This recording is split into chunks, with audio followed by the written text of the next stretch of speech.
आज अधिवक्ता परिषद के स्थापना समारोह के अवसर पर मैं एडवोकेट अर्चना गौर दिल्ली हाईकोर्ट यूनिट अधिवक्ता परिषद से आप सभी का नमन करती हूँ, वंदन करती हूँ, अभिनंदन करती हूँ।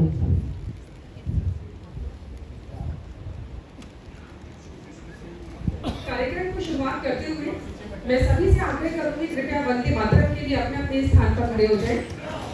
मैं ऋतु भारद्वाज जी से आग्रह करूंगी कृपया मंच पर आए और वंदे मातरम का गायन करें।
जैसे कि भारतीय संस्कृति रही है किसी भी शुभ काम को प्रारंभ करने से पहले दीप जलाने की, तो मैं अपने आज के अतिथिगण माननीय आलोक जी से, श्री आदर्श गोयल जी से, माननीय आलोक जी से, श्री अरुण भारद्वाज जी से, श्री हरि बोलकर जी से एंड ज्योतिका कावरा जी से आग्रह करूंगी कृपया मंच पर आए और दीप प्रज्वलन की परंपरा को करें।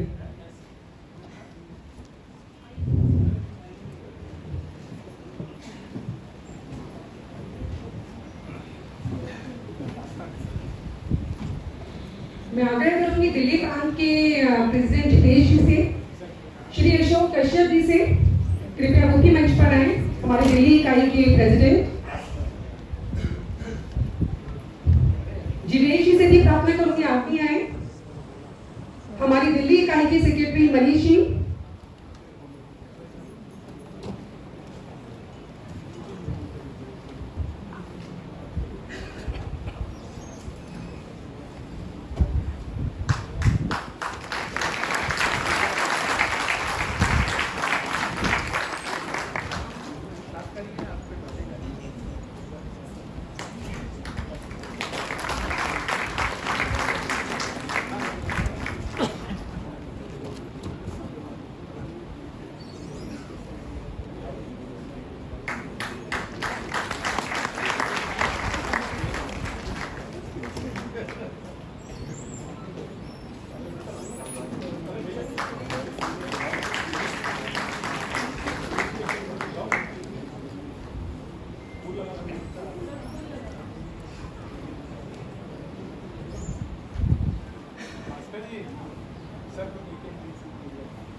सतीश मूलचंद गर्ग जी आए हुए हैं।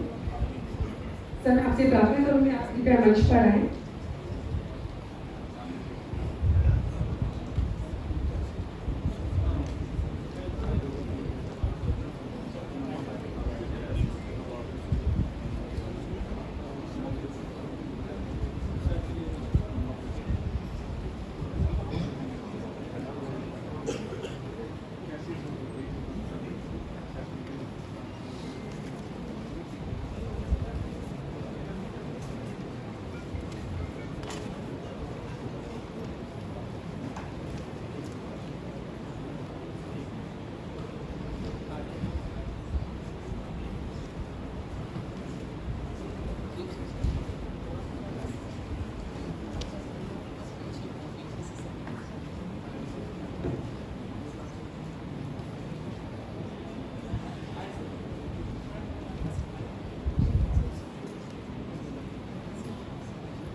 MC गर्ग जी हाईकोर्ट के रिटायर्ड जज रह चुके हैं और हमारे अधिवक्ता परिषद के फाउंडर मेंबर्स में से एक रहे हैं। आपका बहुत बहुत स्वागत है।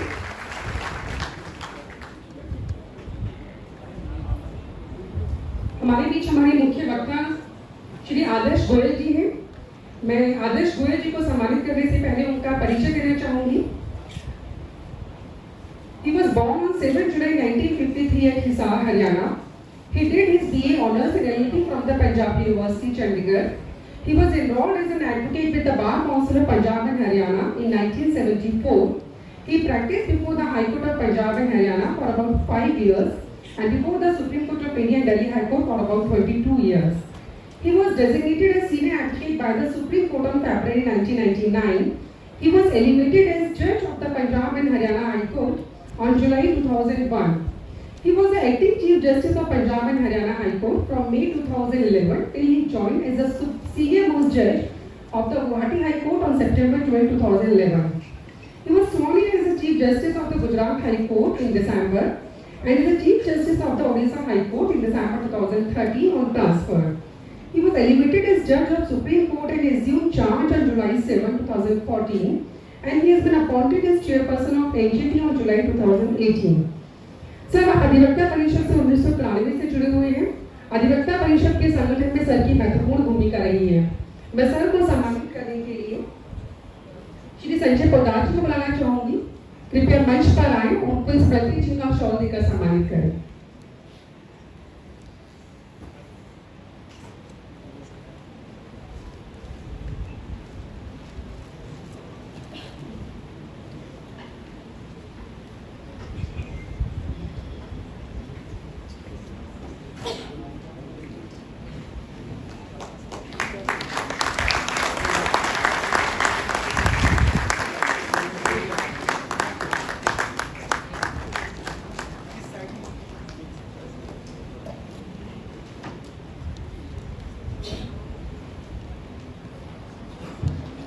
हमारे अगले वक्ता है श्री आलोक कुमार जी, सीनियर एडवोकेट।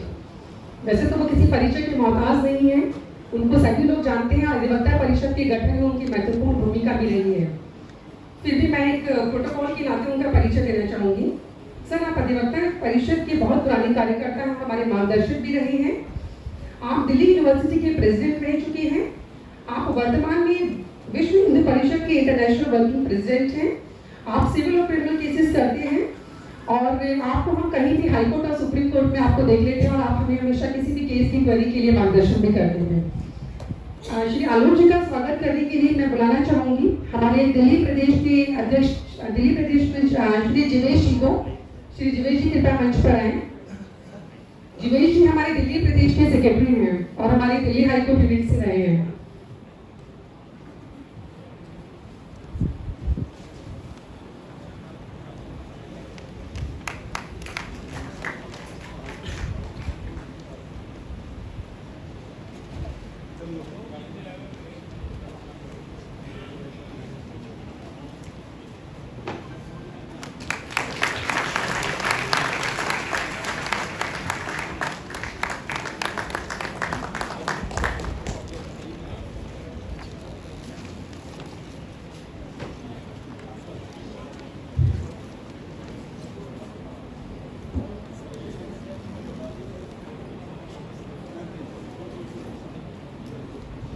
हमारी अगली वक्ता है honourable Jyotika Kalra ji. Jyotika Kalra ji, she is a practicing advocate and advocate on record with the Honorable Supreme Court of India. She did her Bachelor of Commerce from Delhi University and Bachelor of Law from CLC. She did her Masters of Law from Kurukshetra University. She has filed many PILs. Significant among them is opening up the channel for females to practice as a makeup artist in cine industry after 60 years of independence.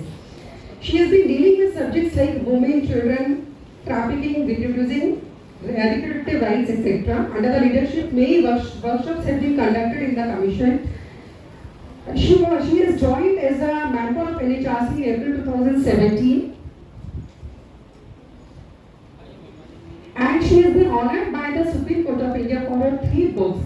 She was given the award of Outstanding Woman in 2014 by the National Commission of Women. She was on the expert committee of NCW and deliberated on drafts of women-related laws.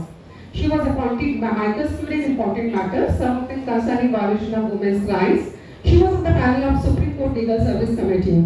Ma'am का परिचय बहुत ज़्यादा है, तो मैं short में दे देती हूँ अभी, और मैम को सम्मानित करने के लिए मैं बुलाना चाहूँगी मनीषा अग्रवाल जी को। कृपया मंच पर आएं।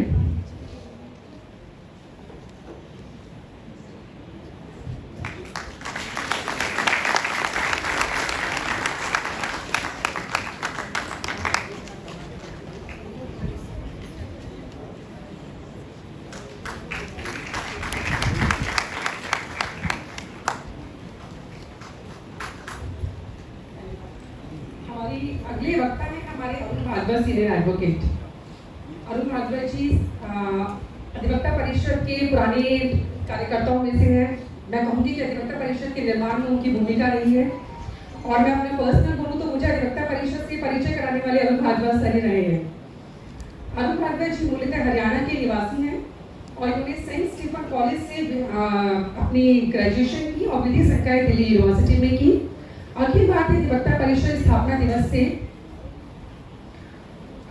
आप जुड़े हुए हैं, विभिन्न दायित्वों का निर्वहन आपने किया है। अधिवक्ता परिषद के राष्ट्रीय अध्यक्ष के दायित्व पर रहे हैं आप। वर्तमान में राष्ट्रीय कार्यकारिणी के आमंत्रित सदस्य के रूप में अपने दायित्व का निर्वहन कर रहे हैं। आप दिल्ली हाईकोर्ट में भारत सरकार के अधिवक्ता रहे हैं। आपने हरियाणा सरकार के लिए उच्चतम न्यायालय में अतिरिक्त महाधिवक्ता के रूप में अपनी सेवाएं दी हैं। दिल्ली हाईकोर्ट से आप वरिष्ठ अधिवक्ता नमित हुए हैं। न्यायालयों की भाषा आम जनता की समझ में आए, इस दृष्टि से भी आप निरंतर कार्य कर रहे हैं। देश भर में इस विषय को लेकर आप चाहते हैं कि जनता को न्याय उनकी समझ में आने वाली भाषा में उपलब्ध हो सके। भारतीय भाषा आंदोलन जो इस विषय पर काम कर रही है, आप उसके राष्ट्रीय अध्यक्ष हैं।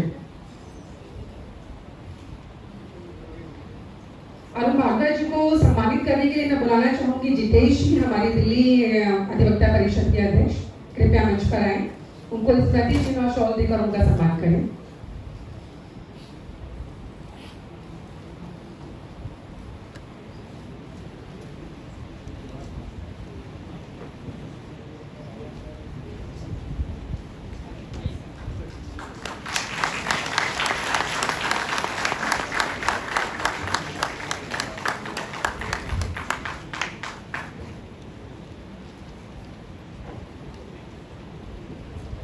हमारे बीच एमसी गर्ग भी हमारे एमसी गर्ग अधिवक्ता परिषद से काफी समय से जुड़े हुए हैं और दिल्ली हाईकोर्ट के जज रहे हैं और भी कोर्ट के जज रहे हैं। आपका सम्मान करने के लिए मैं बुलाना चाहूंगी विश्वभूषण आर्य जी को। कृपया स्मृति चिन्ह और शॉल से सर का स्वागत करें।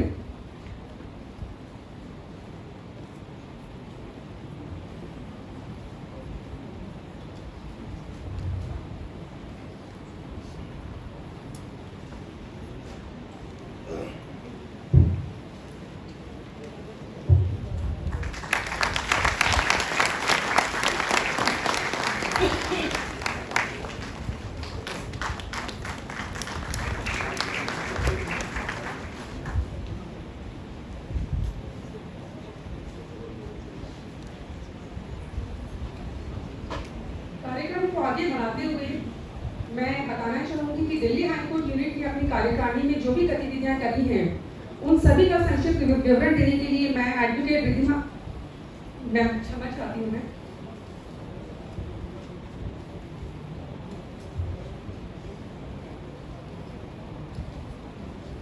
क्षमा चाहती हूँ श्री हरिगोविंद जी हमारे अधिवक्ता परिषद के उत्तर प्रदेश संगठन मंत्री हैं और केंद्रीय टोली के सदस्य हैं। आपका केंद्र दिल्ली ही है। आप मूलतः महाराष्ट्र से हैं। आपने बीकॉम की पढ़ाई पूरी करने के बाद 96 से आपने एबीवीपी के पूर्णकालीन के तौर पर कार्यकाल किया। शुरू में 6 वर्ष आपने विदर्भ प्रांत में, 7 वर्ष जम्मू कश्मीर में, 8 वर्ष पूर्वोत्तर क्षेत्र में इस क्षेत्र के क्षेत्रीय संगठन मंत्री के रूप में काम किया। 5 वर्ष उत्तर प्रदेश और उत्तरांचल में कार्य भी संभाला। वर्ष 13 से 15 विद्यार्थी परिषद के राष्ट्रीय महामंत्री भी रहे। आपके पास एबीवीपी में अखिल भारतीय विश्वविद्यालय कार्य प्रमुख का दायित्व भी रहा। आपका इंटरनेशनल यूथ लीडर्स समिट के रशिया और मॉस्को में भी आपका प्रवास हुआ। वर्तमान में आप अखिल भारतीय अधिवक्ता परिषद के उत्तर प्रदेश संगठन मंत्री हैं और आपका केंद्र दिल्ली है। सर को सम्मानित करने के लिए, उनको स्मृति चिन्ह देने के लिए मैं बुलाना चाहूंगी हमारी अपनी इकाई के सेक्रेटरी मनीष जी को। कृपया मंच पर आए।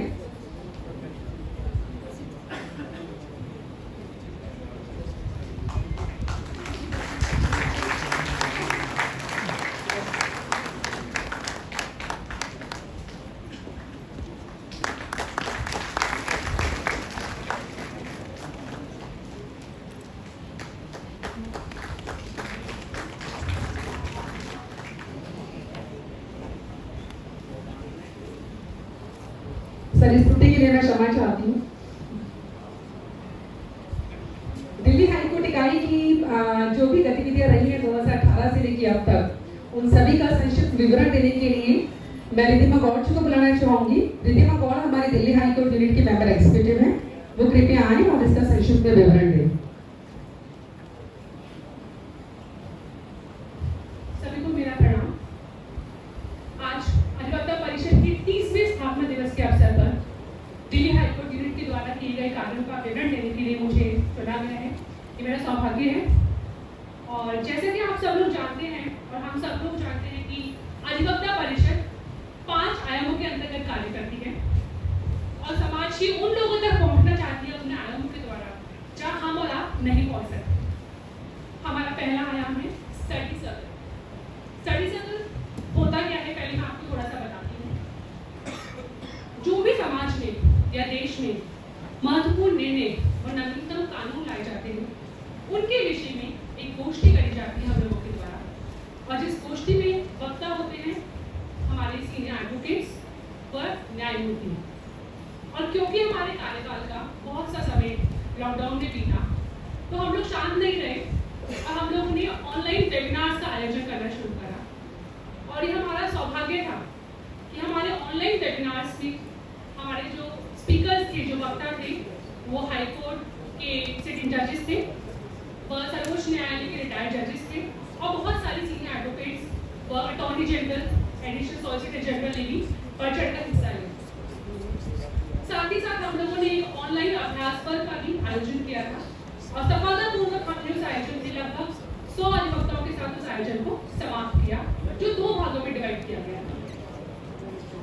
दूसरा, आप सब लोग जानते हैं हमारी एक पत्रिका भी होती है न्याय प्रभा, जिस पत्रिका में अधिवक्ताओं द्वारा, न्यायमूर्तियों द्वारा व विधि के जानकारों के द्वारा कुछ अनुच्छेद लिखे जाते हैं, कुछ आर्टिकल्स लिखे जाते हैं, जिसमें लेटेस्ट लॉज डेवलपमेंट्स के बारे में बताया जाता है। उस न्याय प्रभा पत्रिका के पंजीकरण के लिए हमने दिल्ली हाईकोर्ट में एक फिजिकली कियोस्क लगाया था, जो पहला दिल्ली हाईकोर्ट के प्रांगण में पहली बार कियोस्क लगाया गया था। और यही नहीं, हम यहाँ भी नहीं रुके, हम लोगों ने न्याय प्रभा ड्राइव ऑनलाइन भी चलाई और आज की तारीख में हम लोगों के पास 332 पंजीकृत सब्सक्राइबर्स हैं। हमारा तीसरा आयाम जो कि है PIL, पब्लिक इंटरेस्ट लिटिगेशन। क्योंकि आप सब लोग जानते हैं कि अधिवक्ता परिषद का जो मूल उद्देश्य है वो यही है कि समाज के अंतिम व्यक्ति तक पहुंचा जाए जहां हम और आप नहीं पहुंच सकते। तो उन तक पहुंचने के लिए और उनके लिए कुछ करने के लिए हम लोग पब्लिक इंटरेस्ट लिटिगेशन फाइल करते हैं। ये लिटिगेशन हमारे नाम से नहीं होती, परंतु हमारे द्वारा होती है। हमने बहुत सी लिटिगेशन फाइल करी है, उनमें से कुछ के विषय में आपको एक दो के विषय में बताती हूँ। जैसे कि आप लोग जानते हैं पाकिस्तान से कुछ माइग्रेंट्स आए थे, उनको दिल्ली सरकार ने या जो भी है उनको बिजली नहीं मिली, तो उनको बिजली दिलवाने के लिए हम लोगों ने CID फाइल करी है। दूसरा, आप लोगों को जानकारी होगी निजामुद्दीन में एक वायलेंट मॉब अटैक हुआ था और वहाँ पे कपल को कुछ, मैं शब्द का प्रयोग नहीं करना चाहूँगी, बट कपल को बहुत सारी धमकियाँ थी, उनके अभी काफ़ी चीज़ें हो गई थी, तो उनको सिक्योरिटी दिलाने के लिए भी हम लोगों ने BIA फाइल करी। ट्विटर ने जब गवर्नमेंट ऑफ इंडिया की पॉलिसी से कंप्लायंस नहीं करा तो उसके लिए भी हम लोगों ने BIA फाइल करी। और इसी तरह हमारी बहुत सी BIAs और भी दिल्ली हाईकोर्ट में चल रही है। और क्योंकि वर्चुअल का जमाना है, ऑनलाइन चल रहा था, लॉकडाउन था और हम लोग कुछ करना चाहते थे, तो सन 2020 में हम लोगों ने राष्ट्रीय मूड कोर्ट प्रतियोगिता का आयोजन करने का निश्चय किया। थोड़ा कठिन निश्चय था, बट हम लोगों ने सोचा कि नहीं, कोई बात नहीं, घर बैठे हैं और कुछ करना चाहते हैं, बच्चे भी जो कॉलेजेस के वो घर ही थे, तो कुछ चीजें हो नहीं रही थी समाज में, तो हम लोगों ने ऑनलाइन मूड कोर्ट प्रतियोगिता का करने का प्रयास किया। इस प्रतियोगिता में जो हमने सन 2020 में की थी, देश भर से लगभग 74 कॉलेजों ने पंजीकरण कराया और अंततः 38 कॉलेजों ने हमारे साथ मूड कोर्ट मेमोरियल्स जो होते हैं वो सबमिट कर दिए। इस कार्यक्रम में हमारे साथ लगभग 80 अभियंताओं ने दिन रात कड़ी मेहनत करी और हम सब ये काम ऑनलाइन कर रहे थे। उन लोगों ने दिन रात काम करा। हम लोग रात को 11-11 बजे मीटिंग्स करते थे कि क्योंकि घर के भी काम थे, उस टाइम मेट्स तो किसी ने आ नहीं रही थी, बट काम करने का जुनून था, जज्बा था, तो हम लोगों ने दिन भर जब काम से जैसे चलो मूड कोर्ट की तैयारी करते हैं, एंड हम लोग रात को भी मीटिंग्स करके मूड कोर्ट की तैयारियां करते थे और 80 अधिवक्ताओं ने हमारे साथ दिया। यही नहीं, दिल्ली के जो अधिवक्ता हैं उन लोगों ने जज के तौर पे भी हमारा साथ दिया और हमारे प्रिलिमिनरी राउंड्स, हमारे pre quarter rounds, quarter final rounds, उनको जज करने के लिए हमारी सहायता करी, हमारे साथ बढ़ चढ़ कर आगे हैं। कोई कहीं था, कोई कहीं था, कोई कहीं फंस गया, सबको याद होगा, बट अधिवक्ताओं ने, क्योंकि उनको भी जुड़ने का जज्बा था, वो देश के जिस भी कोने में थे, उन लोगों ने फोन से, किसी के पास लैपटॉप था उस टाइम अवेलेबल, किसी के पास नहीं था, सब लोगों ने कनेक्ट किया अपने आप को, दिन भर मोबाइल डाटा बचाकर, जो वाईफाई के कॉन्टैक्ट भी नहीं थे, दिन भर मोबाइल डाटा बचा के प्रोग्राम के लिए, इवेंट को जज करने के लिए डाटा बचाते थे और वो 1-2 घंटे का जो भी हमारा राउंड होता था उसको जज कर। हमारे क्वार्टर फाइनल्स और प्री क्वार्टर फाइनल राउंड जज करने के लिए सीनियर एडवोकेट्स ने बढ़ चढ़ कर हिस्सा लिया। सेमीफाइनल्स और फाइनल राउंड जज करने के लिए उच्च न्यायालय व सर्वोच्च न्यायालय के जो सिटिंग न्यायमूर्ति हैं उन लोगों ने बढ़ चढ़कर हिस्सा लिया। Additional solicitor general for India ने जो सर्वोच्च न्यायालय में काम करते हैं उन लोगों ने बढ़ चढ़कर हिस्सा लिया। और जो हमारा फाइनल राउंड होता है उसमें हम लोगों ने क्या किया, जो कॉलेजेस फाइनल में पहुंचे थे उनकी वाइस चांसलर्स, उनकी डीन, उनको भी हमने इनवाइट करा और उनके साथ हमने इस प्रोग्राम को फाइनल राउंड का भी करके भी समाप्त किया।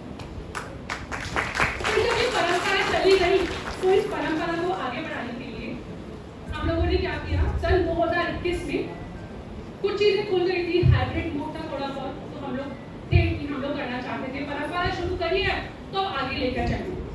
तो 2021 में फिर से हमने मूड कोर्ट प्रतियोगिता का आयोजन किया और वो भी हमारा एक बहुत सफल आयोजन रहा। फिर आप सब लोगों को पता है राम मंदिर का भी निर्माण चल रहा है, तो दिल्ली हाईकोर्ट यूनिट ने राम मंदिर के लिए सहायता, हम लोग कुछ नहीं है राम मंदिर की सहायता करने के लिए पहली बात तो, पर क्योंकि एक जज्बा था कि नहीं कुछ करना है समाज के लिए, तो हम लोगों ने थोड़ा बहुत करके वहां भी अपना योगदान देने का प्रयास किया। अब यही नहीं, अब आया संविधान दिवस। अब क्योंकि संविधान दिवस था तो फिर कुछ देश के लिए करना था, समाज को काफी चीजों के बारे में अवगत कराना था। तो हमारे संविधान में, जो हमारे मूल संविधान में कुछ चित्र है, लगभग 21 चित्र है, हमने उन चित्रों का वर्णन करने के लिए प्रदर्शनी का आयोजन किया दिल्ली हाईकोर्ट बार एसोसिएशन के साथ मिलकर। और दिल्ली हाईकोर्ट के प्रांगण में हमने इस प्रदर्शनी को 7 दिन की प्रदर्शनी का आयोजन किया, जो एक बहुत ही सफल प्रयास रहा। इस जो हमारी प्रदर्शनी थी, इसके उद्घाटन के लिए हमारे साथ दिल्ली हाईकोर्ट के सिटिंग जजेस और दिल्ली हाईकोर्ट बार एसोसिएशन के अध्यक्ष और सेक्रेटरी साहब भी अपनी टीम के साथ मौजूद थे। ये हमारी बहुत ही सफल प्रदर्शनी थी। लेकर चले। फूड कोर्ट की बात चल रही थी तो मैं एक चीज बताना भूल गई। आज भी क्योंकि अब फिर से वही टाइम आ गया कि हाँ नवंबर अक्टूबर है, ऑल्दो हम लोग अब फिजिकली काम कर रहे हैं, बट क्योंकि अब तो परंपरा शुरू कर दी, आगे लेके जाएंगे, तो इस वर्ष भी नवंबर के माह में हम लोगों ने तीसरा राष्ट्रीय फूड कोर्ट प्रतियोगिता का आयोजन करने का निश्चय किया। आप सभी से पूरा अनुरोध है कि कृपया उसमें हमारा सहयोग करें। वैसे तो आप लोग करेंगे, बट फिर भी मैं मन से आप लोगों से बिना अनुरोध करती हूँ कि कृपया हमारा सहयोग करें। And to strengthen the diameter board, Delhi High Court Executive Committee of Delhi High Court and Adhikapta Parishad Delhi High Court unit had decided to work on certain reforms, certain sectors of the Indian society which needs to be reformed. हम लोग इस time 18 sectors पर काम कर रहे हैं। हमारी छोटी छोटी टोलियां हैं जो उन सेक्टर्स पे काम कर रही हैं। हम लोगों ने एक मेन लीड बनाया है और उसके साथ 4, 5, 7, 8 जैसे भी जिसकी नीड है उतने अधिवक्ताओं को अपने साथ जोड़ा है, कार्यकर्ताओं को अपने साथ जोड़ा है और हम लोग रिफॉर्म्स पे काम कर रहे हैं जिसमें मेजर डेवलपमेंट हम लोग सोसाइटी में चाहते हैं। उनमें से कुछ का नाम दे दूँ, जैसे कि एजुकेशन रिफॉर्म्स हो गई, आपका हेल्थ सेक्टर रिफॉर्म्स हो गई, वहाँ पे हमें कुछ डेवलपमेंट कर रहे हैं, कुछ चेंजेस कर रहे हैं। स्पोर्ट्स लॉ में काफ़ी चेंजेस चाहिए तो हम उसके लिए काम कर रहे हैं। Immigrant law also need some changes, तो हम लोग वहाँ भी काम कर रहे हैं। आप में से जो भी हमारे साथ जुड़ने के इच्छुक हो वो हमसे संपर्क कर सकते हैं। हम उन रिफॉर्म्स पे काम कर देश के लिए, समाज के लिए, जहाँ पे हम और आप नहीं पहुँच सकते उनके लिए कुछ करना चाहते हैं। And to reach the maximum number and to reach the people, the advocates all over the country, हम लोगों ने अपना फेसबुक पेज भी है हमारा ट्विटर हैंडल भी है, इंस्टा हैंडल भी है। मिस सविशा मित्तल जो हमारी सोशल मीडिया हेड है वो इस चीज़ को लीड कर रही है, तो आप लोग हमसे वहाँ भी जुड़िए। और दिल्ली हाई कोर्ट और इनफैक्ट कहूँगी अधिवक्ता परिषद जो विश्व भर में काम, देश भर में काम कर रही है, उनके साथ जुड़ने का प्रयास करें। धन्यवाद।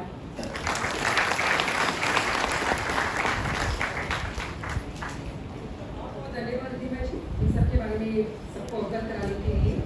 हमारी जो सन 2021 अक्टूबर में मूल कोर्ट का आयोजन किया गया था उसमें लगभग 80 कॉलेजेस में पार्टिसिपेट किया।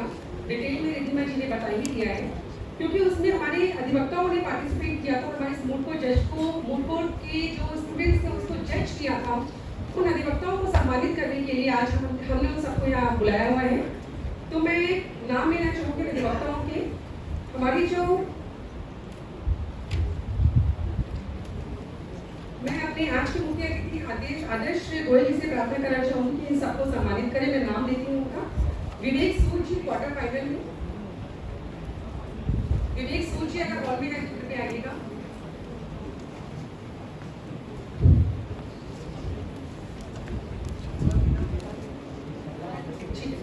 विवेक सूद जी। मनीष मोहन जी हमारे दिल्ली हाई कोर्ट के सेक्रेटरी अभिजात जी, सर आपका स्वागत है। प्रमोद कुमार बहुगुणा जी,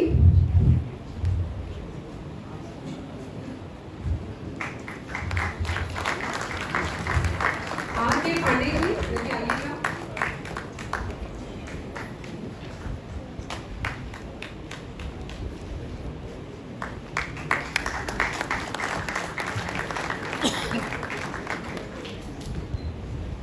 रवि सीकरी जी, senior advocate.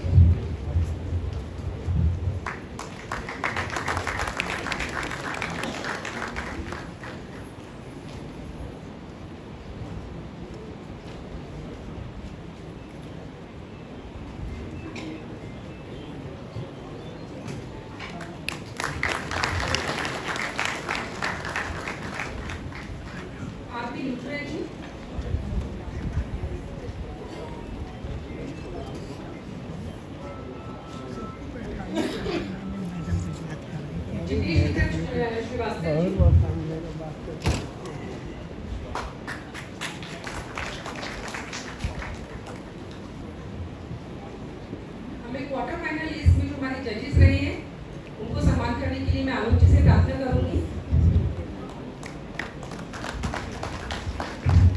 Rajesh Kumar ji,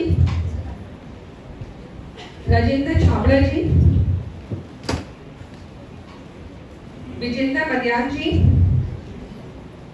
रसूम Kumar ji, rakhi Dubey ji, Dinesh Malik ji, Ajay Raghav ji, M A Yadav ji, Archana Sharma ji,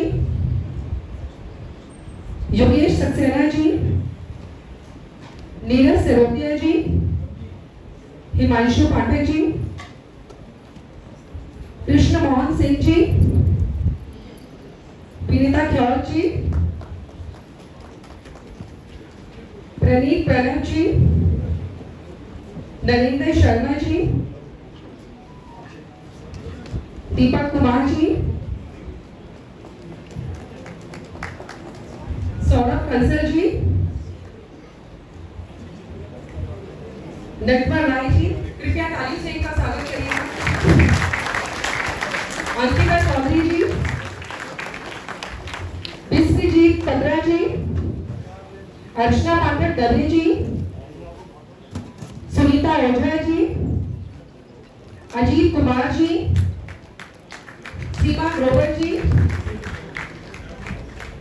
Nachiketa Joshi ji, प्रयागदत्त Pandey ji, सत्यारंजन Suresh ji, Nikita Sharma ji, Rohit बदान जी, सबसे आग्रह है तालियां बजाते रहो। इनका मनोबल बढ़ेगा तो हमारे आगे कार्यक्रम के मौके बनेंगे। रोहित बदान जी, नीलम शर्मा जी,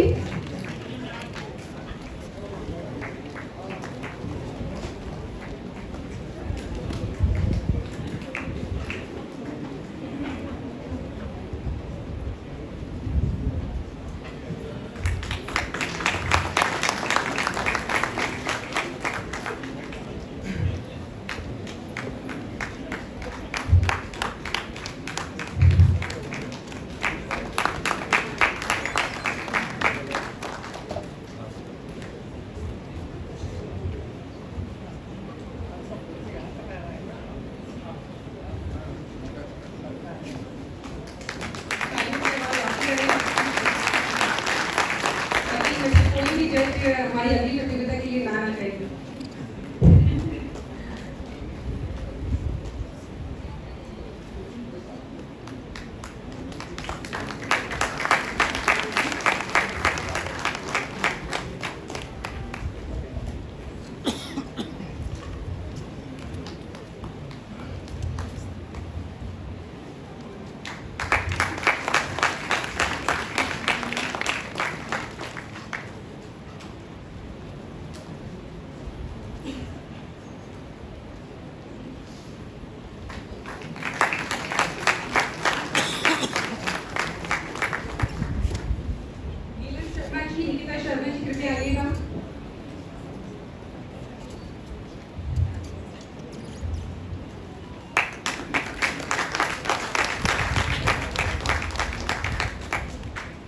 तालियों में जोश नहीं है और हमारा भरा हुआ है। सभी का उत्साह बना रहेगा तो हमारे अगले कार्यक्रम में हमें कठिनाई होगी या फिर से फेस कर देंगे।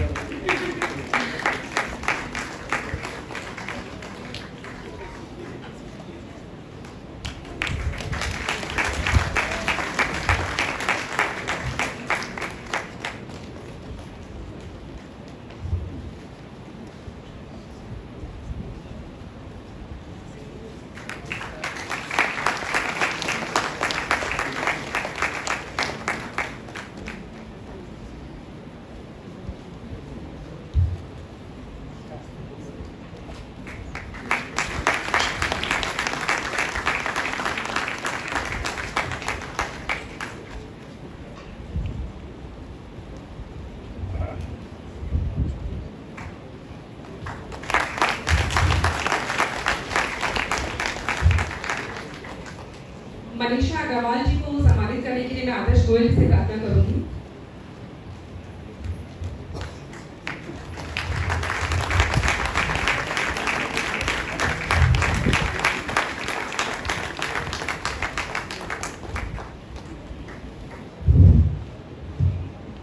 कार्यक्रम को आगे बढ़ाते हुए मैं बताना चाहूंगी अधिवक्ता परिषद को सींचने में हमारे कुछ कार्यकर्ता जो इसके संगठन में इसके जिनके जिनके सहयोग से इस संगठन का निर्माण हुआ और जो दिल्ली हाईकोर्ट यूनिट से जुड़े रहे हैं, उन सभी को सम्मानित करने के लिए मैं अपनी ही कार्यकर्ता वंदिता जी को बुलाना चाहूंगी मंच पर।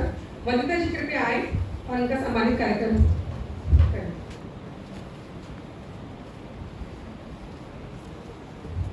आप सभी को मेरा सादर प्रणाम। ये मेरा सौभाग्य है कि मैं आप सबके बीच आज इस प्रतिष्ठित संस्थान के 30वीं वर्षगांठ के इस आयोजन में सम्मिलित हूँ। और हमारी संस्कृति में निष्ठा, प्रतिबद्धता, अनुभव और सहयोग का विशेष महत्व है। आज इस मंच के माध्यम से मुझे सौभाग्य प्राप्त है कि मैं इस संस्था के ऐसे ही कुछ महाजनों को यहाँ बुलाकर सम्मानित करूँ और उनके प्रति अपनी कृतज्ञता का भाव प्रकट करूँ। इसके लिए मैं आमंत्रित करना चाहूंगी हमारे राष्ट्रीय हरित अधिकरण के अध्यक्ष और हमारे मुख्य अतिथि माननीय श्री आदर्श कुमार गोयल जी को कि वे यहाँ आए और हमारे सदस्यों को स्मृति चिन्ह भेंट कर सम्मानित करें। हमारे पहले सदस्य हैं श्री चुन्नीलाल अरोड़ा जी। तालियों की गड़गड़ाहट कौन है?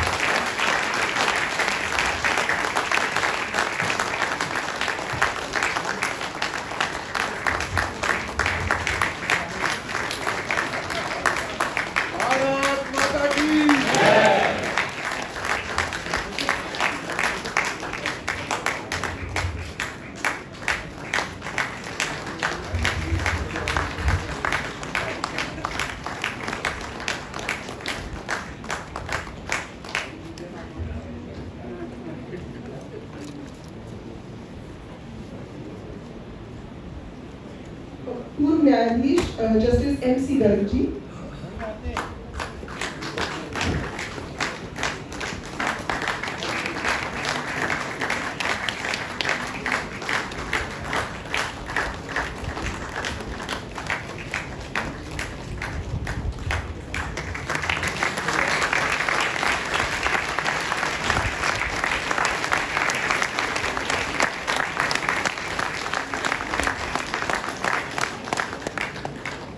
श्री अशोक कश्यप जी,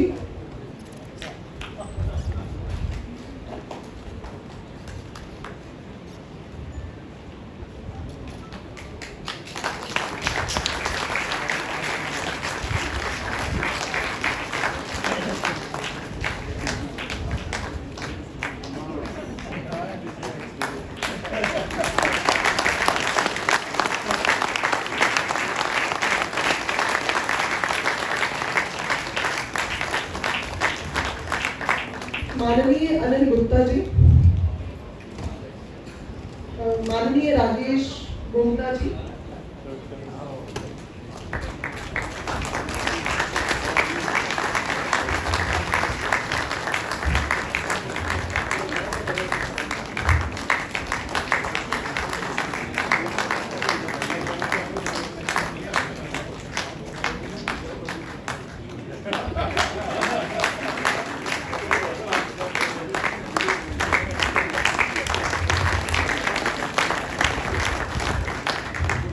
माननीय जी भरत जी,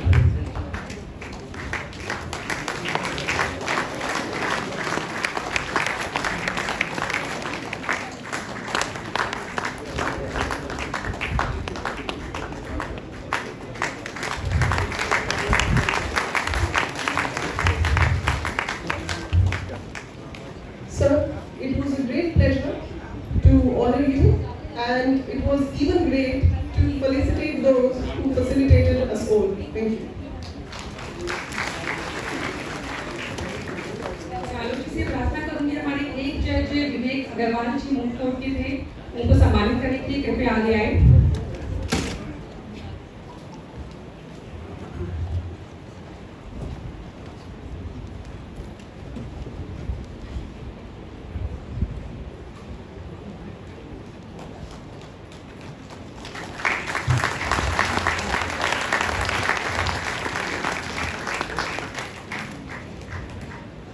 कार्यक्रम को आगे बढ़ाते हुए अधिवक्ता परिषद का सफर कब शुरू हुआ, अधिवक्ता परिषद क्या है, इन सब बातों पे चर्चा करने के लिए मैं सबसे पहले बुलाना चाहूंगी श्री अरुण भारद्वाज जी को।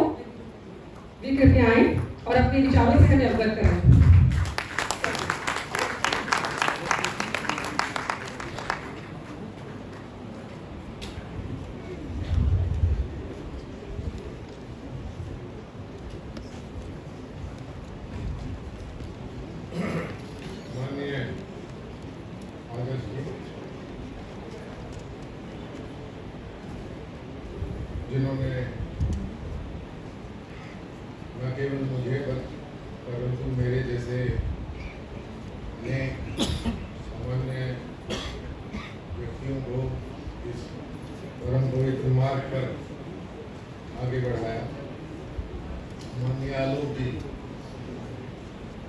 जिनकी काले रंग की राजदूत मोटरसाइकिल फरीदाबाद से चलकर 30,000 ही आती थी, जब रिंसी गंजी भी उसमें वकालत करते थे, और जिनके इशारे पर हम उस मार्ग पर बढ़े जिसके 30 वर्ष आज जिन्हें जिन्हें आप सबके सामने बताए। माननीय मूलचंद्र जी, श्रीमान बोरीकर जी, श्री अशोक कश्यप जी, जिनके साथ ज्योतिका कालरा जी, जिनके साथ हम लोगों ने जो कुछ कर पाए वो किया। सामने बैठे हुए अधिवक्ता परिषद के वे पुराने श्रेष्ठ कार्यकर्ता जिन्होंने उस समय कार्य किया जब रिद्धिमा जी की स्पीच में वाईफाई, मोबाइल ये सब नहीं था, जब हमारे बैनर का साइज भी इतना नहीं होता था, जब हमारी बैठकें भी इतनी बड़ी नहीं, ऐसे सामने बैठे हुए मैंने श्रेष्ठ कार्यकर्ताओं को और अन्य सभी भाई बंधुओं को नमन करता हुआ अपनी बात संक्षिप्त में कहता हूँ। 30 वर्ष की बात आज करनी है। 30 वर्ष में जिन महापुरुषों का साथ मिला, जिन दिव्य आत्माओं ने हमें श्रेष्ठ गुणों को प्रदान किया, जो आज हमारे बीच नहीं, उनमें माननीय सूर्य किशन जी सर्वप्रथम ध्यान में आते हैं। साथ ही ध्यान में आते हैं श्रीमान वीरेंद्र भारद्वाज जी। हाथों में फ्रैक्चर हो, बुखार हो, 98 के शाह ऑडिटोरियम का कार्यक्रम हो, अथवा कमानी ऑडिटोरियम के विशाल कार्यक्रमों की रचना हो, वे टोली की बैठक लेने के लिए हमेशा रहते। श्रीमान वीरेंद्र भारद्वाज जी रजिस्टर लेकर के नाम और मोबाइल चैम्बर नंबर 7 लिख करके किस कार्यकर्ता का क्या दायित्व है हम सबके बीच है। उसके पश्चात माननीय कमलेश सिंह जी का सानिध्य हम सब लोगों को मिला। आज श्रीमान श्रीहरि बोरीकर जी मंच पर विराजमान। इन्हीं के साथ ही जिन न्यायमूर्तियों का हमें स्मरण आज करना चाहिए, जिनको मैंने श्रीमान आदर्श गोयल जी के चैम्बर नंबर 43 सर्वोच्च न्यायालय में देखा और जिनकी बातें सुनी और जिनकी आंखों में से तेज ज्योति और जिनके मुख से मैंने प्रखर वाक्य सुने, उनमें न्यायमूर्ति श्री जितेंद्र वीर जी गुप्त को मैं आज स्मरण करना चाहता हूँ। न्याय प्रवाह में उनके जाने के पश्चात जब उनका चित्र छपा तो कितने ही कार्यकर्ताओं ने वह चित्र काट करके अपने अपने कार्यालयों में कई महीनों तक लगाए रखा। न्यायमूर्ति रामा जॉयस जी से हम सब परिचित। न्यायमूर्ति पर्वत राव जी ने अनेक वर्षों तक अधिवक्ता परिषद का मार्गदर्शन किया। इसी के साथ ही सुरेश वाजपेयी जी उस कार्यालय में चैम्बर 43 में मैंने खूब देखे। प्रयागराज के दद्दू VKS चौधरी को मैंने उस कार्यालय में बहुत सुना। आज के राष्ट्रीय कार्यकारी अध्यक्ष श्रीमान लाल बहादुर सिंह जी भी हमारे बीच उसी समय से हैं। आज जिन भरत जी को सम्मानित करने की बात हुई, उससे पूर्व 9 वर्ष तक महामंत्री पद का दायित्व निभाते हुए मैंने भूपेंद्र यादव को देखा, जिनकी बहुत दोनों छोटी छोटी बच्चियां 9 वर्षों तक किस प्रकार वो अपने परिवार को छोड़ करके अधिवक्ता परिषद के लिए देश भर में प्रवास करते थे। जिस समय अधिवक्ता परिषद का बजट, माननीय चुनीलाल जी अरोड़ा मेरी बात का समर्थन करेंगे, हमारे पास बजट नाम की कोई चीज नहीं होती थी। अपनी जेब से कुर्ता पजामा पहनकर झोले में चना गुड़ लेकर के भूपेंद्र यादव जी को मैंने देश भर में प्रवास करते हुए 9 वर्ष और इस 9 वर्ष की सीमा को तोड़ते हुए मैंने भरत जी को देखा है, जिनके बच्चे दोनों बच्चे उसी ठीक आयु में आज। कभी भरत जी के यहाँ जाओगे तो जवाब मिलेगा, आज आंध्रा गए हैं, आज तेलंगाना गए हैं, आज हरियाणा गए हैं। परिवार छोड़ना आसान नहीं होता साथियों। आज जहाँ बैठे हैं, आज जहाँ आराम से बैठे हैं वह आराम उस समय नहीं था। मैं आदर्श जी के चैम्बर में बाहर खड़ा रहता था, केवल इसलिए कि जब बैठक समाप्त होने वाली होगी तो शायद कुछ घंटी बजेगी या मुझे बुलाएंगे कि अब चाय की व्यवस्था हो जाए। उनका कंप्यूटर कभी कभी खराब होता था, उनकी दराज में सैकड़ों पे कागज ऐसे ठूसे हुए होते थे जिनको 15 दिन बाद ठीक करना होता था। वे बताते थे इस पुस्तिका को वहाँ लेके आओ, इस कार्यकर्ता को वहाँ से वहाँ छोड़ के जाओ। आपकी गाड़ी का नंबर मारुति का 555 था, जिसको देखकर मैं अंदाजा लगाता था कि आदर्श जी आज चलते। उस कार्य में दिल्ली के उस समय के कार्यकर्ताओं में जो लोग मेरे साथ और मुझे स्मरण है और जिनको मैं आज 30 वर्ष होने पर इस मंच से जरूर उनका नाम लेना चाहता हूँ। मैं जल्दी नाम लूँगा क्योंकि पुराना एक मेरे कागज मुझे आज मिला और उसमें आदर्श जी के साथ वीरेंद्र भारद्वाज जी, चुन्नीलाल अरोड़ा, कृष्ण पहल, Saurabh शमशेरी, Jyotika Kalra, Jagdeep Dhankhar, Rajiv Singh advocate on record और कुछ समय के लिए उत्तर प्रदेश से आने वाले केसरीनाथ त्रिपाठी जी को, देशराज सिंह 30,000, अनिल त्रिपाठी 30,000, दिनेश गुप्ता कटकटुमा, देवेंद्र पंचाल पटियाला हाउस, मूलचंद जी हमारे बीच हैं, मूलचंद जी गर्ग, के एस भाटी, राजदान जी, झंझानी जी, विमल राय जाट, DK सिंह जी, सुनील आहूजा कटकटुमा, वीरेंद्र प्रताप सिंह चरक पटियाला हाउस, सोहम वर्मा पटियाला हाउस, SM भारद्वाज जो बीच हमारे बीच नहीं है पटियाला हाउस के, और 30,000 के राजेंद्र प्रसाद शर्मा जी का मैं नाम लेता हूँ। उच्च न्यायालय में हमारे अशोक कश्यप जी, राजेंद्र आर्य जी, राजेंद्र अग्रवाल 30,000 वाले और उनके साथ वाजपेयी जी, महिपाल जी, पटियाला हाउस में JC दिग्पाल जी, JP शर्मा जी, अब ये लोग कुछ साकेत चले गए हैं, दिग्पाल जी स्वर्गवासी हुए, प्रवेश जी खन्ना, जिनका न्याय प्रवाह का संस्करण सर अगर आपको याद हो ट्रेन छूटने से 5 मिनट पहले स्टेशन पर पहुंचता था और हम लोगों को कहा जाता था 100 आपकी, 100 पुस्तकें आपकी और 50 आपकी और आप देख सकते चलिए। रक्षपाल सिंह जी, रणवीर जी, विनोद गुप्ता जी अब नहीं है, 30,000 वाले ऐसे लोग चले। जिन विषयों का 30 साल में अधिवक्ता परिषद ने कार्य किया उनमें एक बैठक 9 नवंबर 2013 की है, उसका मैं जरूर हवाला देता हूँ। 9 नवंबर 2013 की बैठक में श्रीमान कमलेश सिंह जी तथा मान्य अशोक सिंघल जी उपस्थित। मूल बात, क्या यह संविधान हमारे अनुकूल है? रूल ऑफ लॉ और धर्म राज्य में क्या अंतर है? इस पर चर्चा, इस पर बहस हुई।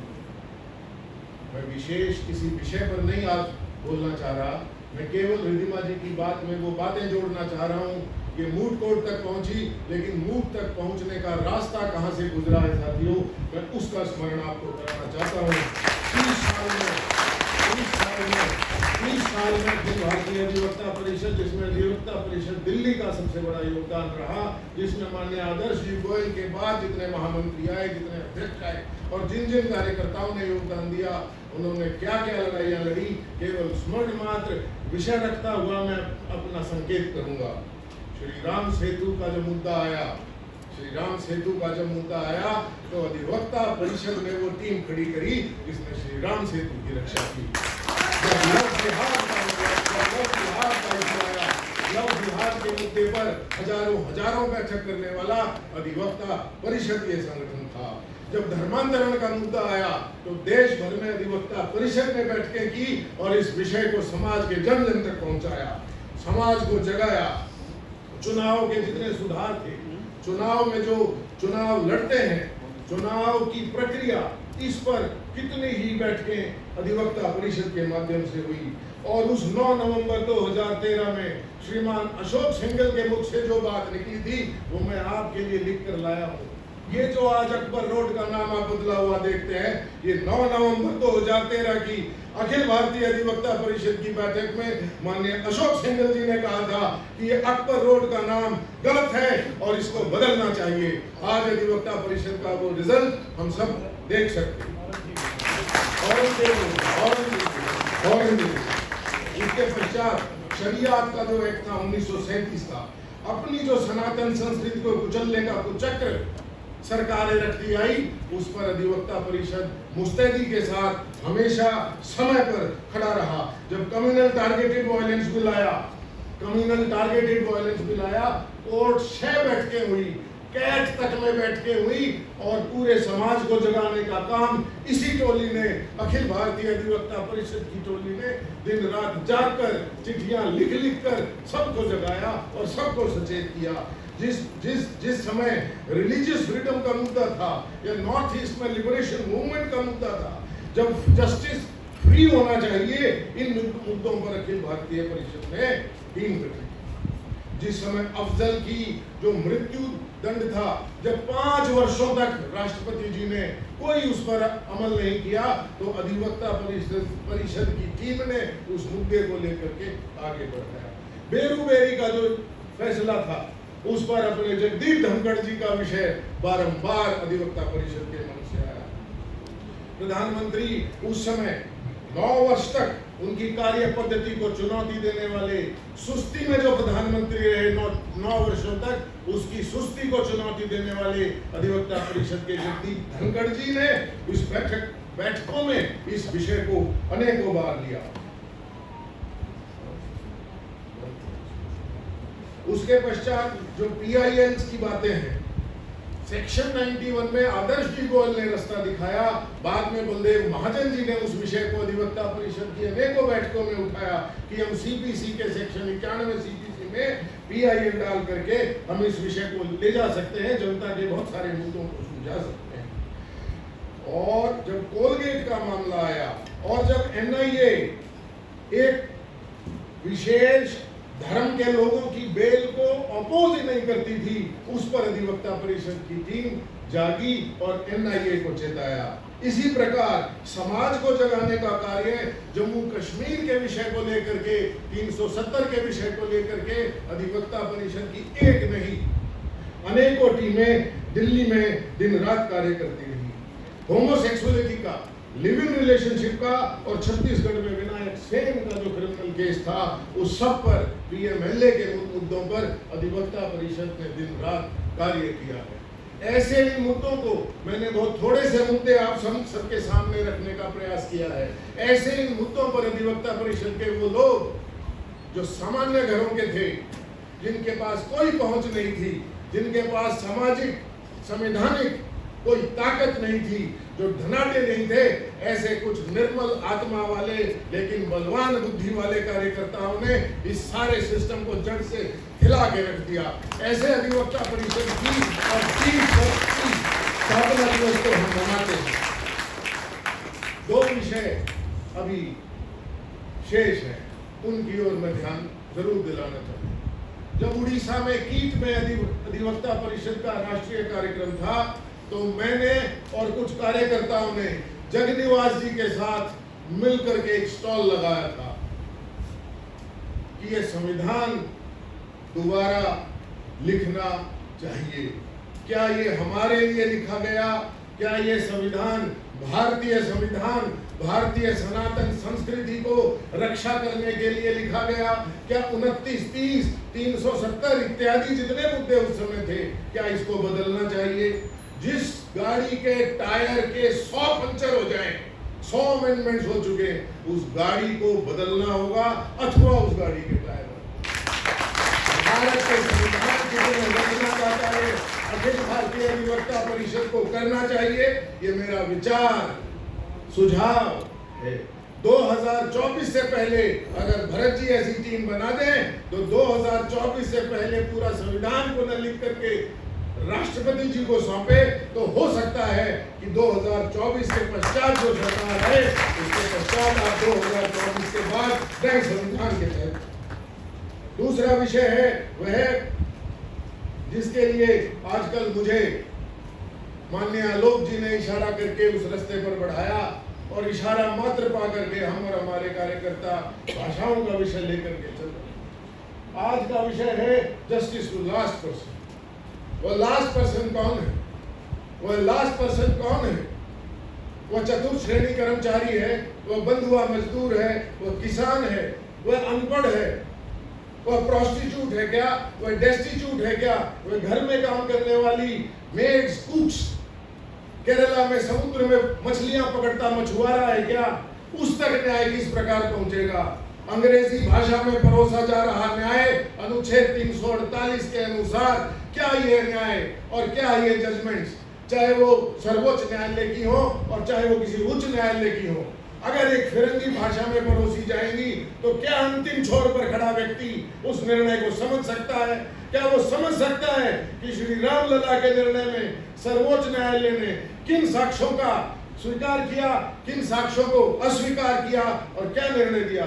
उसको केवल मीडिया से पता चलता है। इसलिए जनता को न्याय जनता की भाषा में मिले, अपने निर्णय सब अपनी भाषाओं में अनुवादित होकर के जनता तक आए, ताकि गुरुमुखी पढ़ने वाला पंजाब का किसान भी पढ़ सके, उड़ीसा में चाय बेचने वाला भी पढ़ सके, आसाम में बाग में पत्ते तोड़ती हुई महिला भी सुन सके, समझ सके पति पत्नी के क्या अधिकार सुप्रीम कोर्ट ने दिए, किराएदार मकान मालिक के क्या दिए, अपनी भाषा में न्यायतंत्र खड़ा होना चाहिए। भारत को आज स्व का तंत्र चाहिए। भारत की न्याय प्रणाली अनुच्छेद 348 के कारण एक विदेशी अंग्रेजी भाषा के तंत्र पर टिकी है। इसलिए भारतीय भाषा आंदोलन ने एक मुद्दा चलाया है, अनुच्छेद 348 या तो समाप्त करो वरना उसको बदल दो, जिससे कि सर्वोच्च न्यायालय में केवल आज एक फिरंगी भाषा को सम्मान है तो अपनी भारतीय भाषाओं को भी सम्मान सर्वोच्च न्यायालय में प्राप्त हो। सभी उच्च न्यायालय अपनी अपनी राज्य भाषाओं में निर्णय दे।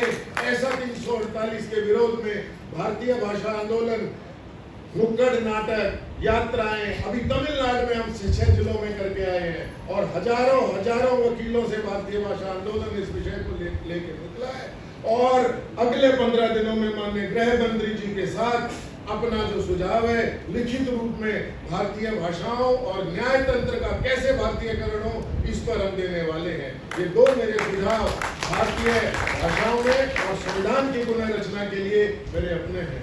अंत में केवल एक बात कहता हूँ, आज कुछ लोग ठंडी छाया में बैठे हैं, परंतु मंच पर जो बैठे हैं उनके स्वर्णिम शरीर हैं। वह स्वर्णिम शरीर आग में तपकर हुए हैं, वह आग जो आपने न देखी और न जिसका अंदाजा आपको है।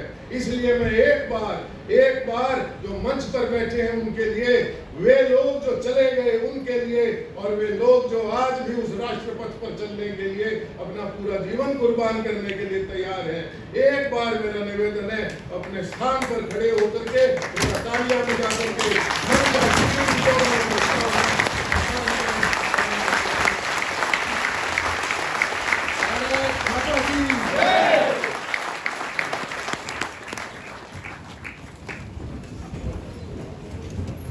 बहुत धन्यवाद सर। हम आज के कार्यकर्ता नतमस्तक हैं। आपने कितनी कठिनाइयों से इस संगठन को यहाँ तक आज पहुँचाया है और हम सभी लोग इसके अथक प्रयास में लगे हुए हैं और आज देश में हजारों की संख्या में कार्यकर्ता अधिवक्ता परिषद से जुड़े हुए हैं। स्टाफ लेवल पर, जिला लेवल पर, सुप्रीम कोर्ट लेवल पर सभी जगह हमारी इकाइयाँ बनी हुई हैं। इसी को श्रृंखला को बनाए रखते हुए मैं हमारी अगली वक्ता ऑनरेबल ज्योतिका कालरा जी से प्रार्थना करूंगी वो कृपया मंच पर आए और हमें अपने विचार से अवगत कराएं। प्लीज।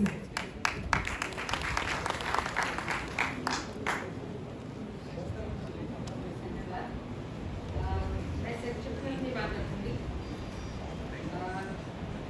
माननीय जस्टिस आदर्श गोयल, आदरणीय श्री अरुण कुमार जी, मेरे भाई श्री अरुण भाटवाला जी, श्री हरि गोयकर जी, श्री पूर्णचंद्र जी, श्री अशोक कश्यप जी और मंच पर उपस्थित मेरे सभी भाई और बहनों। अरुण जी ने जिस तरह अपनी बात रखी तो मैं थोड़ा सा इसी अधिवक्ता परिषद का एक थोड़ा अलग रूप भी है शायद प्रस्तुत करने के लिए, या जो सोच के मैं आई तो वो एक थोड़ा अलग रूप है। और अपने लैपटॉप में कहीं भी भाषण देना होता तो आप गूगल पे जाते हो, मतलब अधिवक्ता परिषद साइट करोगे तो आपकी उसको डिटेल मिलेगी, पर मैंने अपने ही लैपटॉप के फाइल ऑप्शन में गई अधिवक्ता परिषद और उसके साथ साथ और जो भी कीवर्ड हो सकते थे, कॉन्फ्रेंसेस, ऑर्गेनाइजेशन, इस तरह के डाला तो मुझे अनेक लिस्ट अपने ही लैपटॉप से निकली कि जो कार्यक्रम मैंने और अपने से मतलब जो तो मेरे साथ रहे, जैसे राजेश गोगना जी अध्यक्ष थे दिल्ली अधिवक्ता परिषद के, रेखा पांडे जी थी, कुलकर्णी जी थे, भरत जी थे और भूपेंद्र यादव जी। मतलब पहले स्टेट से, पहले डिस्ट्रिक्ट तीसरी से आती हूँ, मतलब हमने तीसरी के डिस्ट्रिक्ट से काम करना शुरू किया स्टेट, और फिर राष्ट्रीय स्तर पर भी मैं जब पहले मानवाधिकार आयोग ज्वाइन किया तो मैं उपाध्यक्ष थी। तो मुझे उस लिस्ट में मैंने देखा कि 2002 में जो हमने पहला जो कॉन्फ्रेंस एक बड़े लेवल पे दिया था, और यही ISIR में हुआ था वो, और उसमें था ऑब्स्सेनिटी मीडिया के लेकर हमने एक कॉन्फ्रेंस किया था, और जिसमें भागीदारी किन किन की रहती है। उमा भारती जी थी minister of state for youth affairs, Nalini Singh एक पत्रकार को बुलाया, पूर्णिमा आडवाणी थी NCW की चेयरपर्सन, जस्टिस शोभा दीक्षित थी, जस्टिस MC गर्ग थे, और देवेंद्र स्वरूप अग्रवाल जी थे, संध्या जैन जी। मतलब एक बड़ा एक ऐसा जो होता है ना, बड़ा इंक्लूसिव एक जो हमारा वो टेक्निकल सेक्शन रहता था कि हमें ऑब्सर्वेटरी मीडिया में किया, तो पत्रकारिता से और एग्जीक्यूटिव से, जुडिशरी से अलग अलग लिए। फिर सितंबर 2003 का मुझे ध्यान है, तीसरी कोर्ट में हमने किया था। मैंने ब्रिटिश काउंसिल का एक लीगल ट्रेनिंग होती थी दिल्ली हाई कोर्ट में, उससे सीख के एक आर्ट ऑफ क्रॉस एग्जामिनेशन के ऊपर दिल्ली का तीसरी में राजेश गोगना जी बैठे, आर्ट ऑफ क्रॉस एग्जामिनेशन का पूरा हमने एक सिलेबस बनाया कि ये क्वेश्चन रहेंगे, जब ये क्वेश्चन पूछे जाएंगे तो क्रॉस एग्जामिनेशन में ये सवाल पूछे जाने जो कोर्ट में बकायदा वकालत की जाती है। इस तरह का हमने सेशन 2003 में ऑर्गेनाइज किया, और 2003 नवंबर का जो सेशन था crime against women, ramification and remedies. मतलब क्योंकि मैं महिला थी और शायद अधिवक्ता परिषद में आने वाली पहली क्राइम थी, मतलब ऐसे एक्टिव थी, क्योंकि मुझे खुद ध्यान है कि 2000 में जब मुझे लखनऊ जाना था अधिवक्ता परिषद के अधिवेशन में, तो मेरे मतलब उस समय में भी अभी भी ऐसा होगा कि एक जो मैरिड वुमेन है वो अकेली घर से बाहर रात को नहीं जाएगी। तो ऐसा कुछ चमकती हुई कि तुम नहीं जाओगी, तो मैंने अपने पति को बोला कि ठीक है मैं लखनऊ नहीं जाऊंगी, पर ये भी शर्त है कि आप भी या तुम भी कहीं मेरे बगैर दिल्ली के बाहर नहीं जाओगे। तो मुझे उचित लगा कि महिलाओं को मतलब एक्सपोनेंशियल ग्रोथ आपके घर से बगैर निकले नहीं हो सकती। मतलब अपना परिवार, अपने बच्चे, अपने रिश्तेदारों तक जहाँ तक जितना हमारा दायरा सीमित होता है उतना ही रहता है। बढ़ने के लिए अपनी जो जुरिस्डिक्शन है, जो पेरिफेरी जो है, उसको धक्का मारना ही पड़ता है। तो ऐसे करके फिर 2006 मार्च में right to information, justice for the common man, मतलब राइट टू इंफॉर्मेशन के ऊपर और एक बुकलेट बनाई राइट टू इंफॉर्मेशन की, छोटी सी बुकलेट जिसमें क्वेश्चन ऐसे राइट टू इंफॉर्मेशन से कैसे हम अपने लिए जानकारी उपलब्ध करा सके। इसी प्रकार 2005 जुलाई का फीमेल फीटिसाइड के ऊपर लिया था कार्यक्रम, जिसका नाम था निप इन द बड, मतलब कि पैदा होने से पहले ही लड़की को मार दिया जाता है। तो मुझे ध्यान है कि justice Ruma Paul supreme court की सिटिंग जज थी, और ऐसे ही चली गई थी मैं, मतलब उनको बुलाने के लिए रेखा पांडे जी और कुलकर्णी जी के साथ, और वो मान गई। और पहली एक सुप्रीम कोर्ट की जज पहली बार अधिवक्ता परिषद के कार्यक्रम में आई थी, तो जस्टिस रूमा पॉल थी, और ये फीमेल फीटिसाइड को लेके, निप इन द बड को लेके। और उसमें जो हमारा पैनल था, तो चंदन मित्रा MP थे उस समय के, justice Manju Goyal Delhi high court की सिटिंग जज थी, शैलजा जैन थी चेयरपर्सन पब्लिक ग्रीवेंस कमीशन, मतलब एक सीनियर मोस्ट IAS ऑफिसर। तो मैं वही बताना चाहती हूँ कि हमारा कभी ऐसा अनुभव नहीं रहा कि किसी IAS ऑफिसर सेक्रेटरी लेवल के IAS, मतलब सीनियर मोस्ट IAS ऑफिसर के पसंद जाए। पर अब इसका निमंत्रण जब हम लेके गए तो उनके साथ अच्छा अनुभव रहा। मतलब अधिवक्ता परिषद से कैसे पहली बार जस्टिस रूमा पॉल के चैप्टर सुप्रीम कोर्ट जज के डिस्ट्रिक्ट कोर्ट के जज के चैम्बर में हम नहीं गए थे, पर अधिवक्ता परिषद के उस कार्यक्रम का निमंत्रण लेके सीधा सुप्रीम कोर्ट जज के चैम्बर में हम गए, व्यक्तिगत रूप से उनसे मिले। दिसंबर 2009 में 60 years of constitution the road ahead, मतलब आज जो हम जी ने बोला, परंतु मुझे लगता है हर साल अधिवक्ता परिषद किसी न किसी प्रकार से संविधान को लेकर एक विषय रखता है। 2009 में 60 इयर्स ऑफ इंडिपेंडेंस, और इसमें जस्टिस CK ठक्कर और अरुण जेटली थे, मैं इसको कंडक्ट कर रही थी राज्यसभा में, लीडर ऑफ अपोजिशन थे। इसमें हुआ था वो बाबलंकर हॉल में, और जस्टिस MM कृष्णा थे। और फिर 2011 में 62 years of constitution, what else our democracy, मतलब हर पीरियोडिकली संविधान को लेकर क्या क्या उसमें होना चाहिए उसकी बात रही, मतलब फॉर्मली उस पर चर्चा रही। 2012 सितंबर में हेगड़े जी का एक भाषण था, उसको लेके introduction of Adhivakta Parishad based on Hegde ji lecture, जो कि 2012 में, मतलब क्योंकि अधिवक्ता परिषद की स्थापना करने वाले हेगड़े जी थे। और मेरा भी सौभाग्य रहा कि 30,000 में कार्यक्रम में हेगड़े जी मुझे मिले, तो उन्होंने व्यक्तिगत रूप से भूपेंद्र यादव जी के थ्रू मैसेज भिजवाया कि आप उनको ज्योतिका कामरा को लेकर मेरे पास आओ। मैं उनके घर गई, यहाँ पे जहाँ पे एमपीज रहते, तो वहाँ पे उन्होंने बहुत चर्चा, बड़ी डिटेल बात की कि तुम्हें कैसे सोशल वर्क को आगे बढ़ाना है, किस किस लोगों से, जिसको नेटवर्किंग शब्द बोलते हो, वो पॉजिटिव होता है नेगेटिव होता है मुझे नहीं पता, पर शुरू से जब ठेंगड़ी जी ने मुझे मिले तो उन्होंने मुझे बताया कि तुम एनसीडब्ल्यू की चेयरपर्सन से कांटेक्ट में रहो, उनसे मिलो, उनसे मिलो। इन लोगों के नाम दिए जो कि अधिवक्ता परिषद या राष्ट्रीय स्वयंसेवक संघ या सेविका समिति से उनका कोई लेना देना नहीं था। ऐसे लोगों की उन्होंने लिस्ट दी कि आप इन सबसे मिलो और सामाजिक कार्य कर रहे हैं, इन सबसे आप मिलकर आगे बढ़ो। और इसी प्रकार जून 2015 में right to fair compensation, transparency in land acquisition, इसके ऊपर एक पूरी चर्चा रही। दिसंबर 15 में national conference at Bangalore, mainstreaming of gender, role of law and judiciary. और हमेशा क्योंकि मैं महिला थी तो मैंने I for my own personal interest I never wear my gender on this thing. मैं कभी भी अपने जेंडर को नहीं कहती, पर as a member of the अधिवक्ता परिषद, महिला होने के नाते मैंने जो भी काम किए वो महिलाओं से संबंधित, महिला फोकस और महिलाओं का पार्टिसिपेशन। और कितनी बच्चियां और लड़कियां मेरे मतलब सबके नाम हो गया, मनीषा सुबह कह रही थी कि अनेकों अनेक मतलब महिलाओं को मैंने इस जो ये धारा है उसके साथ जोड़ा, एकेडमिक इंटेलेक्चुअल कंट्रीब्यूशन के द्वारा। आपने आर्टिकल लिखना है, आपने इसमें अपना पेपर पढ़ना है, तो इस तरह करते करते बहुत सारी महिलाओं को मैंने जोड़ा।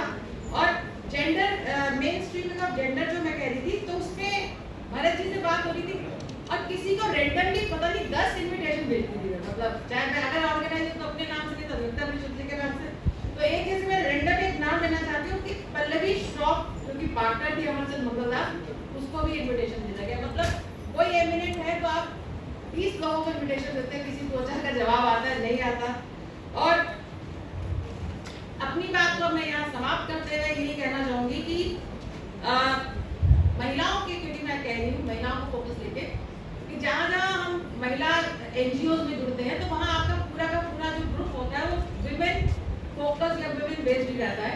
अधिवक्ता परिषद में अपने आपको सौभाग्यशाली मानती हूँ कि अधिवक्ता परिषद में जब मेरी एंट्री होती है तो मुझे एक मेल फीमेल एक कंबाइंड एक मोर इंक्लूसिव ग्रुप मिलता है काम करने के लिए, जिससे कि डेवलपमेंट होती है, नेटवर्किंग होती है, देश के सभी तरफ के लोगों को आप जानते हो, उनसे आपकी मित्रता होती है।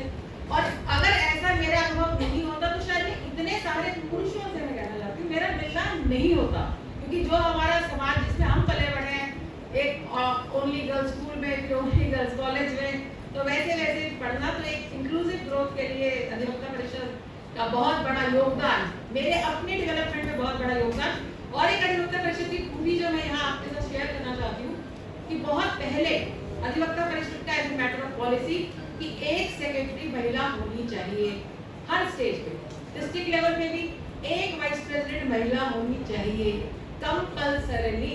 तो महिलाओं का इंक्लूजन कैसे होगा?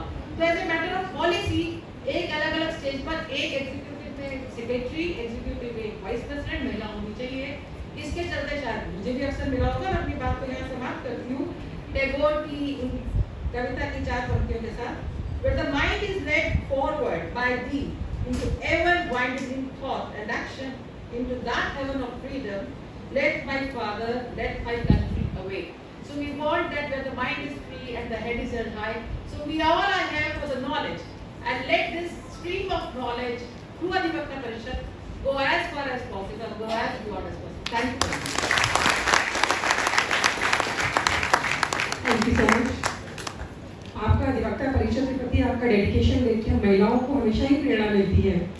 अब मैं अपने अगले वक्ता श्री आलोक जी को बुलाना चाहूंगी, कृपया मंच पर आए।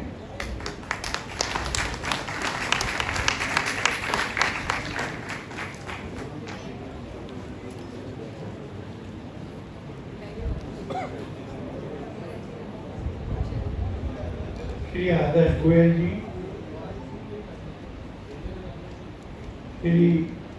श्री हरि बोलीकर जी, अशोक कश्यप जी, श्री मूलचंद गर्ग जी, श्री अरुण भारद्वाज जी, ज्योतिका कालरा जी, मित्रों, मेरे परिचय में कहा गया कि मैं विश्व हिंदू परिषद का काम कर रहा हूँ आजकल। उसी के एक प्रश्न से शुरू करते हैं। जिस समय राम जन्मभूमि के लिए हम निधि समर्पण इकट्ठा कर रहे थे, तो वकीलों की एक बैठक थी हैदराबाद में, और उन्होंने मुझे कहा कि आपने कहा है कि राम जन्मभूमि के लिए 76 लड़ाइयां लड़ी गई है, 76 बैटल्स। तो ये बताइए कि उसमें से आखिरी बैटल,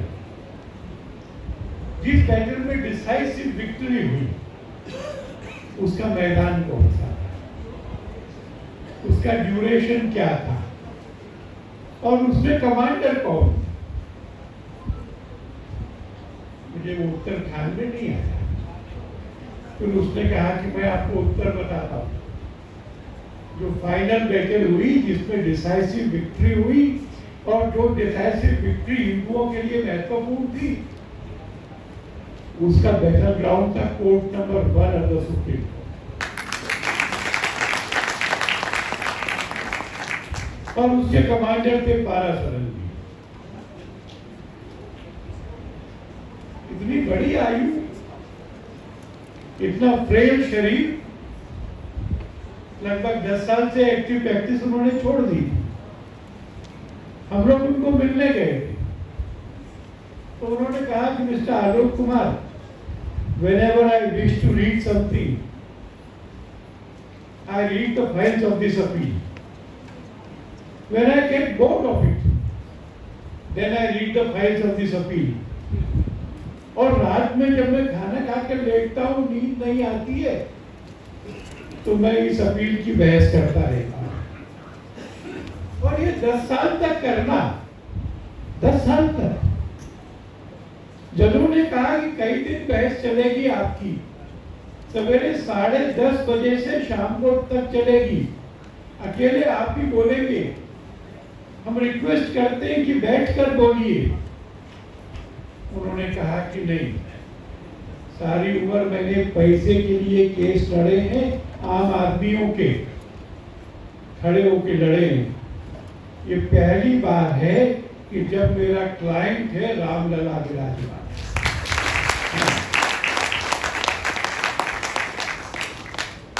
मैं ये मानता हूं कि हाल के दिनों में जो रीसेंट विक्ट्रीज हुई है, चाहे राम जन्मभूमि की हो, चाहे राम सेतु की हो, चाहे उस तरह के कानूनों की हो जिसकी जरूरत है, देश भर में उन विक्ट्रीज को जितना मैदान में जीता गया होगा, उससे ज्यादा कोर्ट में जीता गया है वकीलों के द्वारा।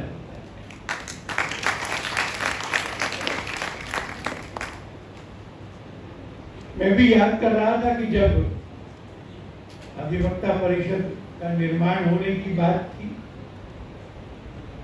कौशल किशोर जी उस समय हमारा मार्गदर्शन करते। छोटा ग्रुप था, उसमें बड़े वकील तो कम थे, आदर्श जी थे उसमें, पर एक्टिव लोग थे। उसका मेमोरेंडम बना। मेमोरेंडम बनने के लिए 7 लोग साइन करने के लिए चाहिए थे, तो मुझे बड़ा आनंद है कि मैंने भी साइन किए थे। 93 में दिल्ली में चुनाव हुए, उस समय मुझे जनसंघ भाजपा में जाने के लिए कहा गया। बहुत वर्षों तक फिर मैं अधिवक्ता परिषद की एक्टिव वर्किंग में नहीं। पहला बड़ा कार्यक्रम हुआ हिमाचल भवन में, दत्तोपंत ठेंगड़ी जी का एक भाषण। क्यों बनाई हमने अधिवक्ता परिषद? ये दूसरी को ट्रेड यूनियन जैसी चीज नहीं। वकीलों के लिए काम करते हैं, पर वकीलों की सुविधाएं, इंश्योरेंस, पेंशन या बाकी सब मुद्दे, उतना भर इसका काम नहीं है। एक डीपर का भारत की न्याय व्यवस्था पर दृष्टि डाल करके क्या सुधारना, ये काम है। अरुण जी बोल रहे थे भाषा के बारे में। टिंगरी जी ने उस दिन कहा था, मैं याद कर रहा था, तीनों चीजों को देखिए, वेश, भाषा, भाव।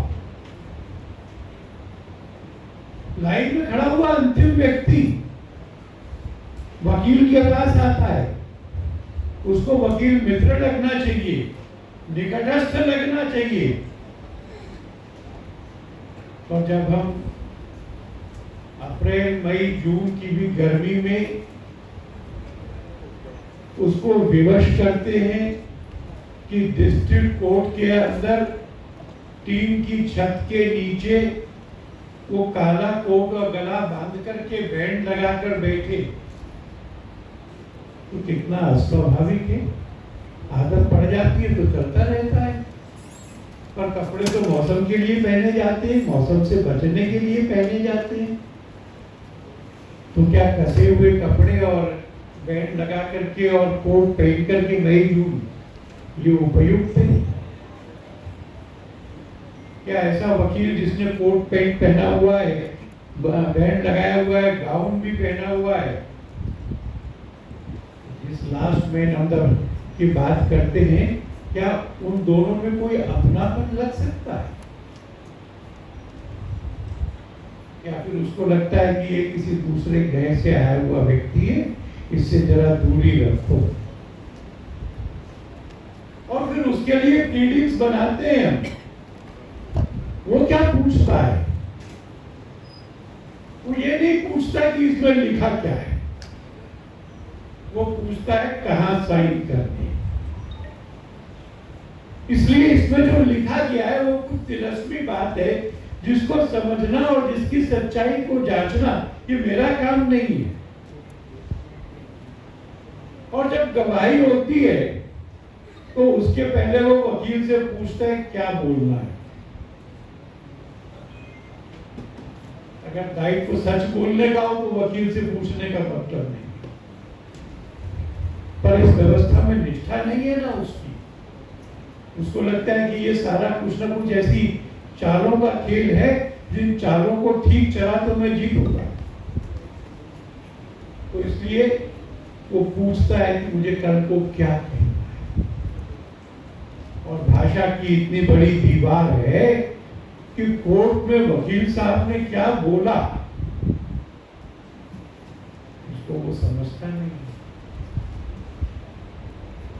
जो लिखा वो समझता नहीं, जो गवाही में बोला वो उसको बताया गया है,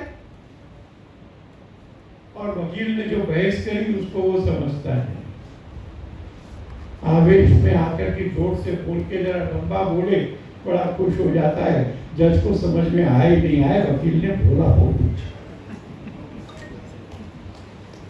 ये वो प्रश्न थे जो प्रश्न उस समय भी खड़े थे, पर इससे मूल में भी एक प्रश्न जिसको टेंगड़ी जी ने रेखांकित किया था कि ये जो एडवर्सेरियल सिस्टम है, तो पश्चिम के यहाँ तो ये माना गया है कि सारी सृष्टि में परस्पर विरोध और संघर्ष है, एक थीसिस और एंटीथीसिस है, और उस संघर्ष में से ही समाज आगे बढ़ते हैं। इसलिए लोकतंत्र के उनके मॉडल में जो हमने स्वीकार कर लिया है, एक रूलिंग पार्टी रहती है, एक अपोजिशन पार्टी रहती है। अपोजिशन पार्टी क्या करेगी? तो उसके नाम से स्पष्ट है, अपोज करेगी। तो संसद में बहस के समय सुनना जरूरी नहीं है। बहस हो रही हो सो जाओ, नींद खुले, उधर का बोल रहा हो तो बोलो शेम शेम, इधर का बोल रहा हो तो बोलो ये नहीं। क्या इस एडवर्सेरियल सिस्टम से जस्टिस होती है? क्या इस बात की बाध्यता से कि हर बात को रॉन्ग एंड डिनाइड कहना है, सत्य का अन्वेषण होता है? क्या तकनीकियों में फंसे हुए, हेयर स्प्लिटिंग करते हुए हमें टेक्निकल तरीके से जजमेंट पर पहुंचते हैं, क्या उसमें कोई रियल क्वेस्ट ऑफ जस्टिस है? क्या उस पूरे प्रोसीजर में लिटिगेंट का एक्टिव कॉन्शियस पार्टिसिपेशन होता है कि नहीं होता है? ये वो सवाल थे जो पहले सार्वजनिक कार्यक्रम में ठेंगड़ी जी ने एक लिखित भाषण में प्रस्तुत किए। और आज जब अधिवक्ता परिषद 30 वर्ष का हो रहा, देश भर में उसका काम है। उनके कार्यक्रमों और कार्यकर्ताओं में ऐसे अनेकों लोग हैं जो जज रहे हुए हैं, जो सीनियर एडवोकेट्स हैं, जो विचारवान लोग हैं। मुझे लगता है कि इस काम की ओर हमारा ध्यान ज्यादा जाए और हम भारत के लिए एक ऐसी न्याय व्यवस्था जरूर खड़ी कर पाएंगे जिसमें खोज न्याय की होगी, खोज सत्य की होगी, जिसमें लिटिगेंट पार्टनर होगा, उसको विश्वास में लेके सब हो रहा होगा, और जब निर्णय होगा तो हारे या जीते उसको ये विश्वास होगा कि निष्पक्ष लोगों ने मेरी सारी बात सुनी है और इसलिए जो फैसला होगा पंच परमेश्वर मान करके वो इस निर्णय को स्वीकार करें। मैं बहुत शुभकामनाएं देता हूँ 30 वर्ष का होने पर। मुझे बुलाया इसके लिए धन्यवाद देता हूँ और भगवान से प्रार्थना करता हूँ कि जिन मौलिक विषयों के लिए अधिवक्ता परिषद शुरू हुई थी उनकी ओर और अधिक ध्यान से सार्थक प्रयत्न करते हुए हम लक्ष्य की ओर बढ़ेंगे। बहुत बहुत धन्यवाद।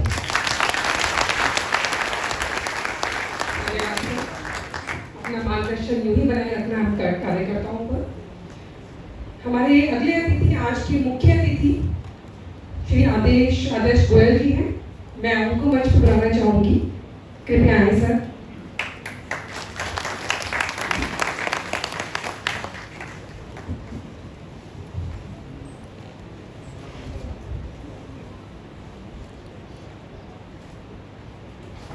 सभी को मेरा नमस्कार। मंच पर उपस्थित सभी वरिष्ठ बंधुगण एवं सभागार में उपस्थित सभी सीनियर एडवोकेट्स, मेंबर ऑफ विभाग और अखिल भारतीय अधिवक्ता परिषद के सदस्य, सबसे पहले तो मैं अखिल अधिवक्ता परिषद दिल्ली जिन्होंने ये कार्यक्रम का आयोजन किया है उनका धन्यवाद करना चाहता हूँ। आपने मुझे यहाँ उपस्थित रहने का अवसर दिया।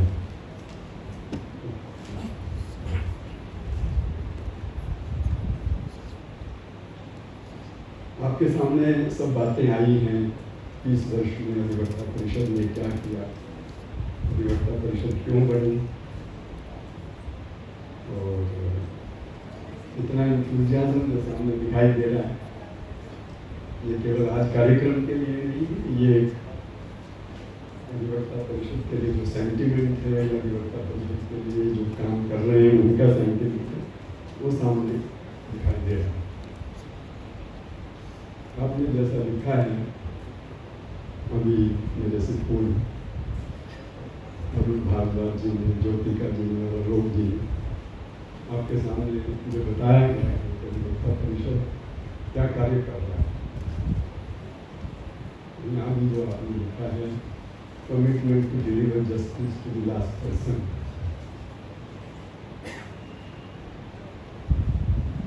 अभी थोड़ा और ज़्यादा एक्सप्लेन और लोग ने किया।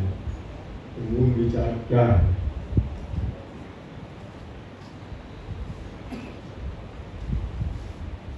ये कहना शायद ठीक नहीं हो कि ये विचार केवल 30 वर्ष पहले शुरू हुआ। ये ठीक है, आपने जैसा बताया कि 7 सितंबर 1992 में एक कार्यक्रम हुआ था, इसमें ठेंगड़ी जी ने एक अधिवक्ता परिषद की कॉन्फ्रेंस को एड्रेस किया, लेकिन अधिवक्ता परिषद उससे पहले भी बनी हुई थी और उसके अतिरिक्त वो एक फॉर्मल कार्यक्रम था जिसको 30 वर्ष कह रहे हैं। और इसके अनेक वर्ष पहले न्याय के लिए संघर्ष या न्याय व्यवस्था एक ऐसे रिस्पॉन्सिव हो for justice to common man, इसके ऊपर विचार सैकड़ों सालों से ही चलता है। ये प्रवाह कोई नया नहीं है या केवल 30 साल से नहीं, यह सैकड़ों वर्ष से है। और जब तक अन्याय है तो इस बारे में विचार होना ये स्वाभाविक बात है। 1992 में या 1989 में कुछ एक विशेष परिस्थितियां जो सामने आई, उसमें लीगल सिस्टम से जुड़े हुए लोग, लॉयर्स हो, जजेस हो, एकेडमिशियन हो, इस प्रकार से वो अपना कॉन्ट्रीब्यूशन करें जिससे फेयरनेस और जस्टिस प्रमोट हो। मैंडेट क्या है? अभी बात हुई अधिवक्ता परिषद का मैंडेट क्या है?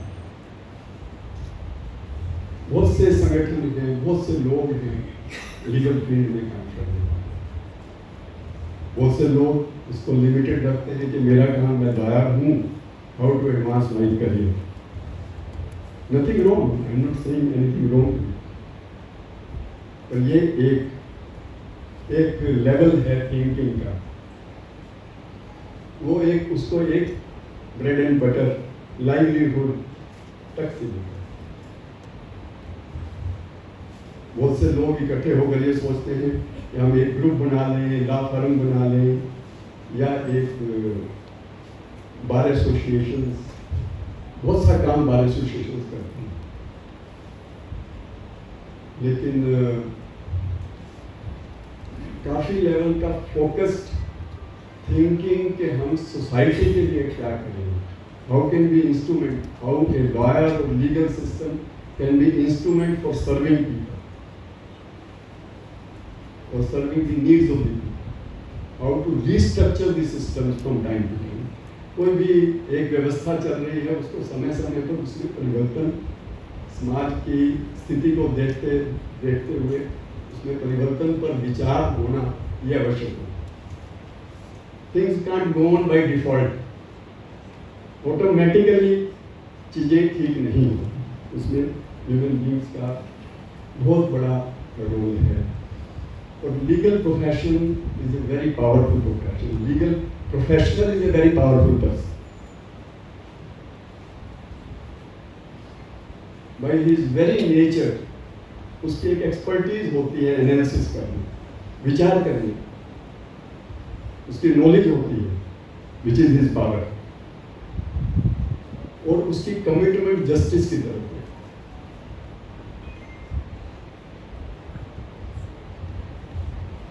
लीगल सिस्टम की अपनी पावर है, लीगल प्रोफेशनल्स की अपनी पावर है, उसका उपयोग समाज में सुधार लाने के लिए, न्याय व्यवस्था को आम आदमी के अनुकूल बनाने के लिए, चाहे उसमें भाषा का परिवर्तन हो, चाहे उसमें प्रोसीजर्स की चेंज हो, प्रक्रिया का परिवर्तन हो, ताकि कॉमन मैन जिसके साथ भी अन्याय हो रहा है उसको न्याय, एक्सेस टू जस्टिस उसको हो सके, आसानी से उसको न्याय मिल सके, बिना ज़्यादा खर्चा किए न्याय मिल सके, बिना ज़्यादा वेट किए न्याय मिल सके। क्या ऐसी प्रक्रिया है? अब अंग्रेजों ने एक सिस्टम बनाया, we were under foreign rules, और लॉयर्स ने उस सिस्टम्स का भी विरोध किया, लेकिन जो सिस्टम बन गए they were bound। बहुत से लोगों ने बाय डिफॉल्ट सिस्टम को चलने दिया, चुप रहे, पैसिव रहे, बहुत से लोगों ने विरोध भी किया। लेकिन आज भी हम बहुत बड़ी संख्या में बैठे हम विचार करते हैं, समय समय पर हम विचार करते हैं। कई बार हम एक पर्टिकुलर एजेंडा के बारे में विचार करते हैं, पर्टिकुलर प्रॉब्लम के बारे में विचार करते हैं, और कई बार हम जनरली विचार करते हैं, जैसे आपने कहा सारे संविधान को ही रीस्ट्रक्चर करके एक नया प्रारूप बना दिया। ऐसा भी एक कल्पना लोगों के बीच। और मूल मैंडेट, रियल मैंडेट क्या है?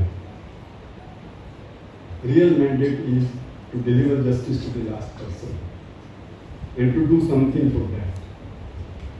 ठीक है, इसमें कोई कंफ्लिक्ट किसी से नहीं है। इंडिविजुअल अपने करियर के रूप में वकालत करना चाहता है, yes certainly you can think about his career, but that should be subservient to the larger goal of serving the people at large. Bar association में विचार होते हैं, लॉयर्स को क्या सुविधा मिले, लॉयर्स के लिए क्या हो, that also should be subservient to the larger purpose of serving the people. We are lawyers or judges, not merely for our career, not merely for our bread and butter. We are there to serve. The mandate is to adopt this profession as a mission for service, as a mission for giving justice. ये awareness, ये consciousness के साथ इतने हजारों लोग इकट्ठे आए हैं। शुरू में थोड़े लोग आते हैं, हमेशा कुछ लोग आते हैं, विचार करते हैं, इस प्रकार से सबको जोड़े। और आज के दिन मैं समझता हूँ कि अधिवक्ता परिषद पूरे इंडिया में मेंबरशिप में भी running into perhaps thousands, many thousands. और अधिवक्ता परिषद जैसा बताया गया है कि हर गांव में, हर शहर में, हर बार में, हर तहसील में जहाँ भी कोई कोर्ट कॉम्प्लेक्स है वहाँ पर अधिवक्ता परिषद है। और इस प्रकार का विचार भी होता है, और वो स्कैटर्ड विचार नहीं होता। एज इंडिविजुअल्स अपने अपने चैम्बर में सब अपना विचार करते हैं, वो ठीक है, और बहुत बार सभी इकट्ठे आकर भी विचार करते हैं या प्रतिनिधित्व के रूप में भी विचार करते हैं, और कोई मुद्दा दिया जाता है, उस मुद्दे की पहुंच आज के दिन इलेक्ट्रॉनिक मीडिया से एकदम से सब तरफ पहुंच भी जाती है।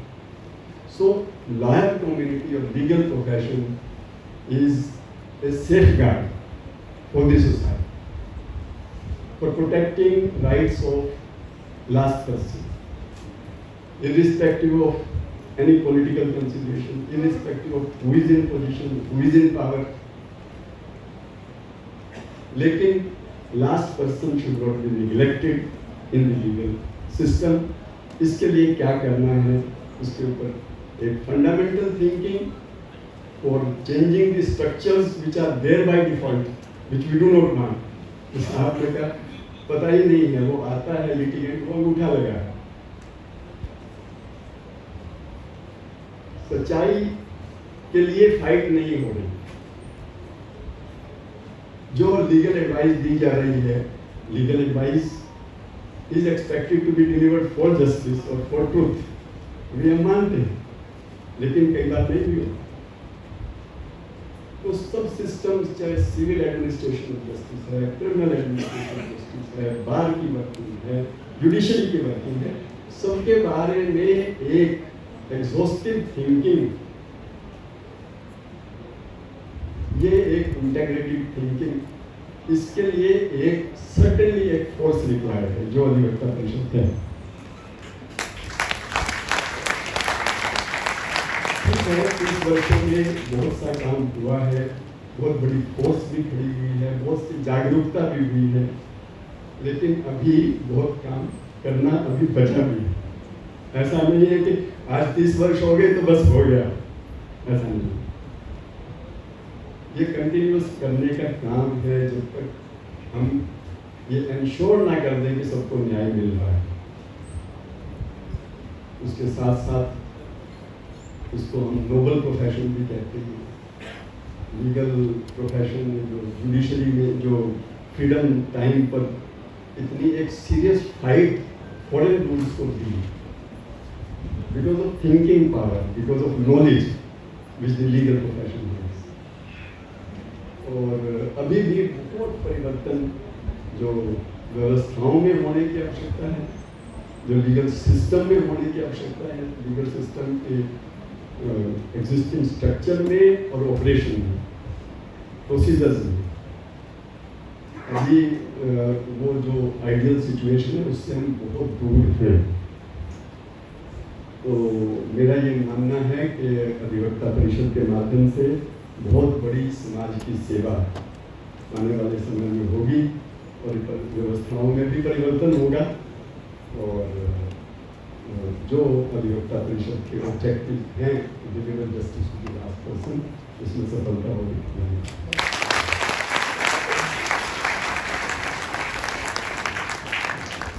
बहुत बहुत धन्यवाद सर। सर आपने एक बहुत अच्छी बात कही इस मन से कि 30 वर्ष होने का मतलब ये नहीं कि हम सब रुक जाएंगे। इस बात से हमें बहुत प्रेरणा मिल रही कि हम सबको आगे लगे रहना है, इस संस्था के लिए बढ़ते रहना है। इसी के साथ साथ मैं अपने अगले वक्ता श्री हरि बोलकर जी को बुलाना चाहूंगी मंच पर, हमारे ऑर्गेनाइजेशन सेक्रेटरी, कृपया मंच पर आए।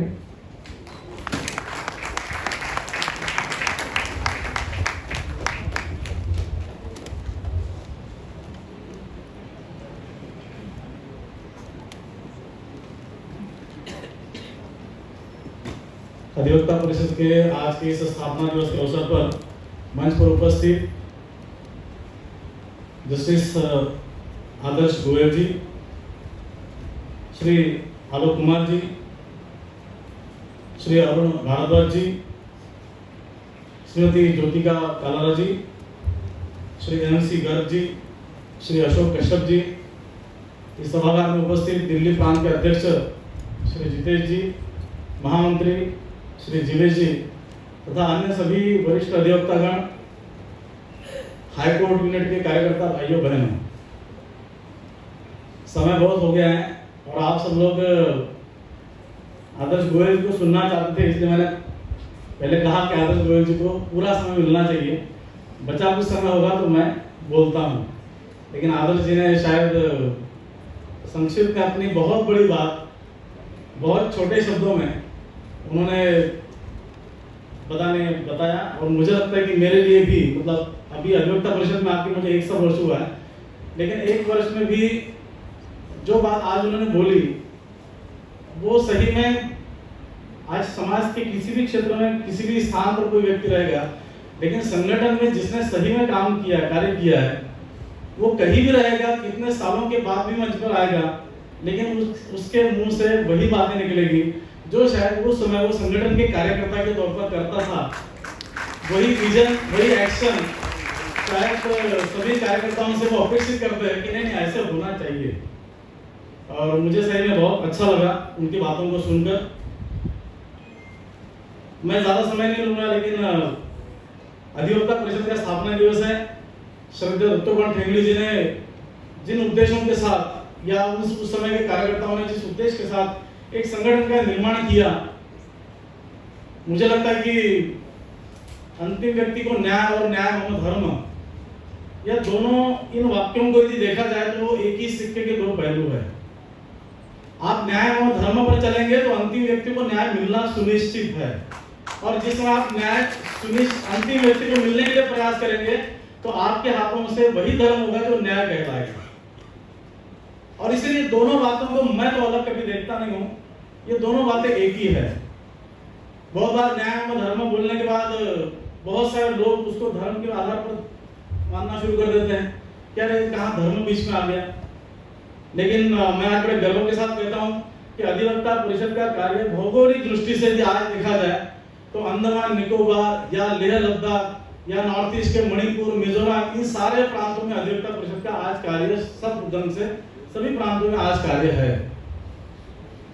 अब न्याय एवं धर्म बोलने के बाद में मणिपुर का कार्यकर्ता या फिर मिजोरम का कोई ईसाई कार्यकर्ता, नागालैंड का कोई ईसाई कार्यकर्ता, वहां पर भी वो न्याय एवं धर्म की बात लेकर अधिवक्ता परिषद का संगठन चला रहा है। या श्रीनगर में अंजुमन ओखला नाम से भी हमारा संगठन चलता है, तो वो भी कहीं ना कहीं न्याय एवं धर्म की बात करते हुए भी श्रीनगर में अधिवक्ता परिषद क्या कहता है उस हिसाब से कार्य करता है। मुझे लगता है कि न्याय एवं धर्म की सही संकल्पना श्रीनगर का कार्यकर्ता भी समझ गया, नागालैंड का कार्यकर्ता भी समझ गया, और वो ये सारी समझाने का श्रेय कुछ है तो निश्चित रूप से मंच पर जो भी प्रमुख कार्यकर्ता बैठे हैं उन सब लोगों की, और भी शायद बहुत सारे लोग हैं जिनके नाम हम ले नहीं सकते, अरुण जी ने सबके नाम बहुत अच्छे तरीके से लिए हैं, तो उन सबका एक बहुत बड़ा योगदान है कि इस संगठन को इस मुकाम तक पहुंचाने के लिए हर किसी ने प्रयास किया है। लेकिन आदर्श गोयल जी ने अंत में एक बात बोली कि जो बात अभी भी पूरी नहीं हुई है शायद उसके लिए हमको अभी भी कार्य करना पड़ेगा, और इसीलिए जो कार्य बाकी है क्या आज हम संकल्प ले सकते हैं क्या? और मैं तो मतलब मन से इन सब लोगों को एक विनती भी करूंगा कि जो भी संगठन के प्रमुख लोग हैं, क्या अधिवक्ता परिषद के 3 दशक ऐसी कोई किताब एक हम सीधी प्रकाशित कर पाए तो मुझे लगता है कि आने वाले कार्यकर्ताओं के लिए एक बहुत बड़ा सोपान रहेगा कि जो अधिवक्ता परिषद के इतिहास को बाद में भी पढ़ सकता है। मैं केवल 2-3 बातें मतलब मैंने नहीं कही, शायद आलोक जी ने कही है, उनकी बात को मैं आगे बढ़ा रहा हूं। उन्होंने 3 बातें बोली कि कहीं ना कहीं आत्मचिंतन करने की आवश्यकता है, आत्मावलोकन करने की आवश्यकता है, और मैं भी जब कभी घूमता हूं तो मुझे भी ये लगता है। बहुत सारे लोग देश भर में आपको भी पूछते होंगे, हमको भी सवाल पूछते हैं कि भाई ये सारे विषयों में केसेस पर तारीख और ये बातें सब चलती है, तो ये स्पीडी रिकवरी जो जैसे एक शब्द है वैसे स्पीडी जस्टिस ये क्यों नहीं हो सकता है? अब स्पीडी जस्टिस शब्द तो है, लेकिन उसको धरातल पर भी लाना है, उस शब्द को यथार्थ में लाना है, तो मुझे लगता है कि हम उसके सबसे बड़े शायद उस चीज को वास्तव में लाने के लिए कोई वाहक है तो अधिवक्ता के रूप में हम सब लोगों का वो दायित्व है।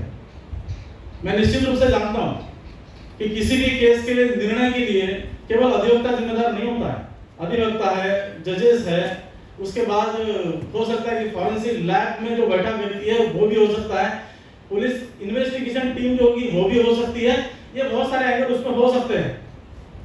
लेकिन कहीं ना कहीं हर कोई व्यक्ति ये तय करेगा कि मेरे पार्ट पर मेरे पास जो चीज आई है उसको मैं ज्यादा देर मेरे पास नहीं रखूंगा, मेरा काम मैं तुरंत आगे फॉरवर्ड कर दूंगा करके, तो मुझे लगता है कि कहीं भी न्याय देरी से मिलने के लिए हम कोई भी जिम्मेदार नहीं रहेंगे।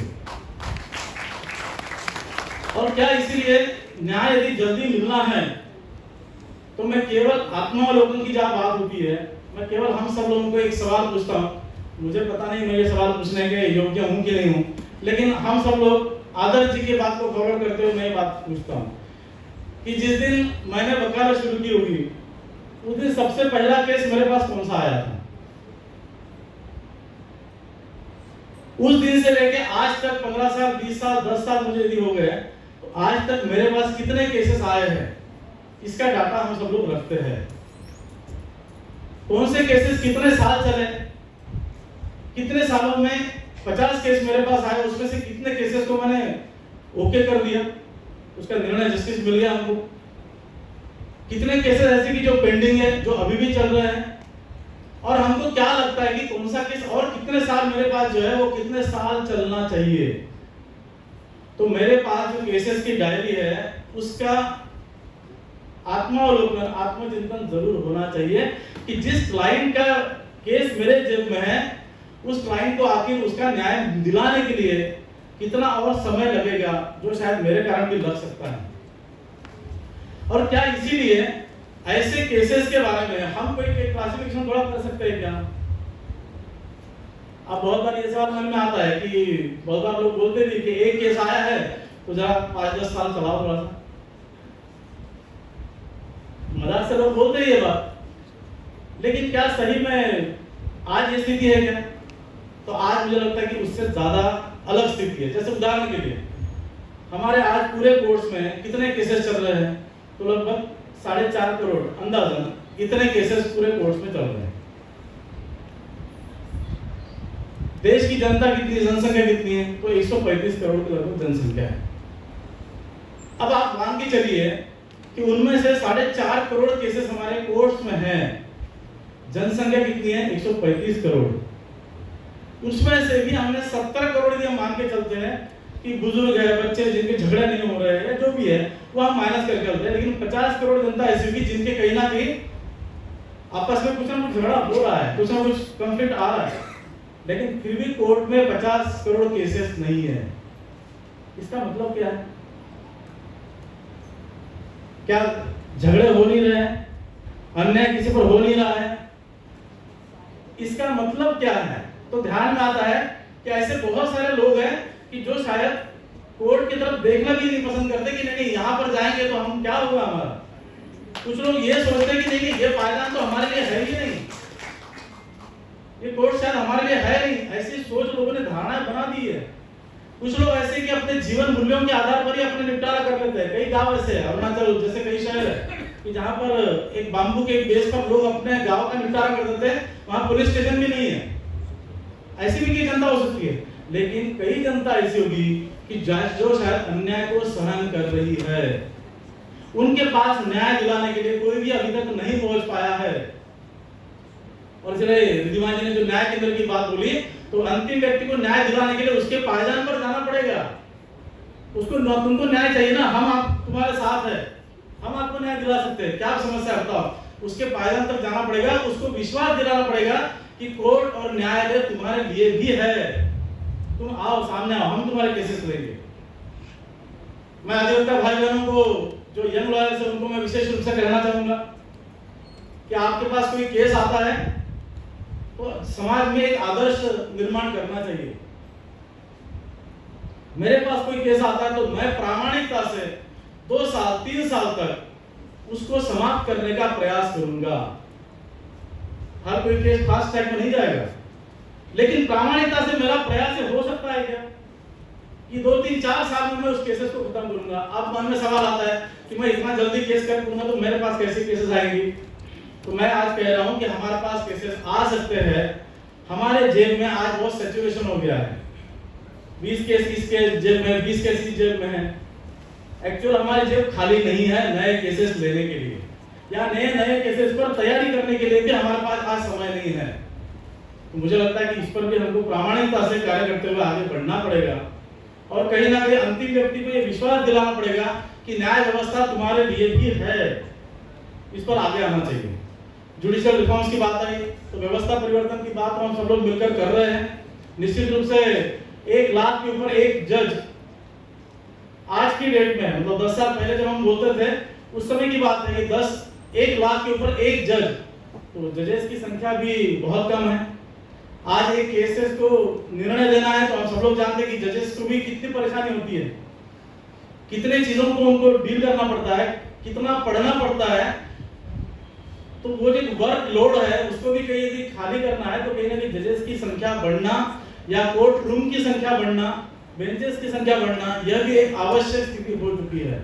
और इसलिए रिफॉर्म्स की जब हम बात करते हैं तो इन सारे चीजों पर भी हमको कहीं ना कहीं व्यावहारिक रूप से आगे बढ़ना पड़ेगा। अंत में मैं एक ही बात बोलता हूँ कि स्पीडी रिकवरी के लिए जैसे एक पेशेंट को हॉस्पिटल में एडमिट होता है तो कहीं ना कहीं डॉक्टर नर्स सब लोग मिलकर प्रयास करते हैं कि ये पेशेंट जल्दी ठीक होना चाहिए और अपने घर में वापस जाना चाहिए। अब यहाँ पर बात आती है कि डॉक्टर नर्सेस की एक संवेदना उस पेशेंट के साथ होती है, उस परिवार के साथ होती है।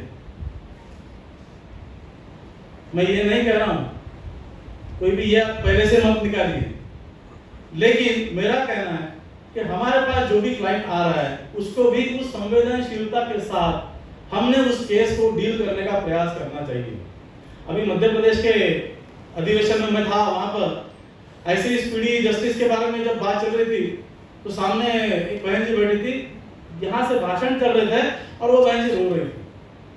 तो मैंने भाषण खत्म होने के बाद उनको पूछा कि आप क्यों रो रहे हैं। बोले मन से सारी जो बातें बोली जा रही थी वो सुनने में तो इतनी अच्छी लग रही थी, लेकिन बोले जब मुझे न्याय मिलना चाहिए था वो मिलने के लिए मुझे 22 साल लग गया, मेरे पिताजी का भी देहांत हो गया, उनके ऊपर जो आरोप था जो उन्होंने नहीं किया था वो सिद्ध होते होते 22 साल लगे, उनका देहांत हो गया, लेकिन पिताजी निर्दोष होते हुए भी मुझे न्याय नहीं मिला। अब यहाँ पर बात आती है, क्या जो भी क्लाइंट आ रहा है उसके साथ संवेदनशीलता के साथ हम उसके केस को ले रहे हैं क्या? तो एक अधिवक्ता परिषद के कार्यकर्ता होने के नाते आज स्थापना दिवस के अवसर पर मुझे लगता है कि हम सब लोग मिलकर आदर्श जी की बात को थोड़ा सा आगे बढ़ाते हुए एक आत्मावलोकन, आत्मचिंतन हम सब लोग अपने कार्य का भी करें और जिन केसेस को लेकर हम चल रहे हैं, क्या हमारे तरफ से कोई भी पॉइंट ऐसा ना रहे कि जिसके कारण मेरे कारण ही शायद केस डिले हो रहा है और हमारे क्लाइंट को न्याय मिलने के लिए देरी हो रही है। तो ये भावना नहीं होना चाहिए। मैं एक छोटी सी मेरे जीवन का एक प्रसंग बताता हूँ। मैं तबला सीखता था और सीखते सीखते जब मैं सेकेंड ईयर में पहुंच गया तो मैं तबला के क्लासेस लेने लग गया और मेरे पास लगभग 6 स्टूडेंट पढ़ने के लिए आते थे। तो धीरे धीरे एबीवीपी का काम भी साथ में कर रहा था। तो जो स्टूडेंट पढ़ने के लिए आते थे मेरे पास, धीरे धीरे क्या हुआ, कभी आधा घंटा कभी 1 घंटा ऐसे मैं लेट आने लग गया बाकी संगठन के कामों के कारण। तो मैं उन बच्चों के साथ मतलब उनको सिखा नहीं पा रहा था। तो मेरे माता जी ने मुझे एक दिन बुलाया और कहा कि तुम यदि इन बच्चों को पढ़ा नहीं सकते हो, तुम उन बच्चों को समय नहीं दे सकते हो, तो उन लोगों के साथ तुम अन्याय मत करो। उनको अपने टीचर के पास तुम जोड़ दो, लेकिन तुम पढ़ा नहीं पा रहे हो फिर भी उनका समय बर्बाद कर रहे हो, ये ठीक नहीं है। तो मुझे मेरी माँ की बात बहुत अच्छी लगी और मैंने तुरंत दूसरे दिन सारे बच्चों को लेके अपने टीचर के पास ले गया। उनको कहा कि ये सर आपके पास पढ़ने के लिए आएंगे। मैं हाथ जोड़कर आप सब लोगों से भी निवेदन करता हूँ कि आपके पास भी ऐसे कोई केसेस यदि आ रहे हैं तो जेब में केवल केसेस जमा मत करिए, अपने केसेस का निपटारा करिए और फिर जितने मर्जी केसेस लीजिए, लेकिन शर्त मन में ये पक्की रखिए कि जल्द से जल्द मैं अपने केसेस का निपटारा करने के लिए मैं स्वयं सिद्ध रहूंगा। बहुत बहुत धन्यवाद। बहुत बहुत धन्यवाद सर। आपके द्वारा दिए सुझावों पर हम चर्चा करेंगे और कोशिश करेंगे उन सबका कार्य करें। मैं वोट ऑफ थैंक्स के लिए अपने प्रेसिडेंट अशोक कश्यप जी को बुलाना चाहूंगी। सर कृपया आए।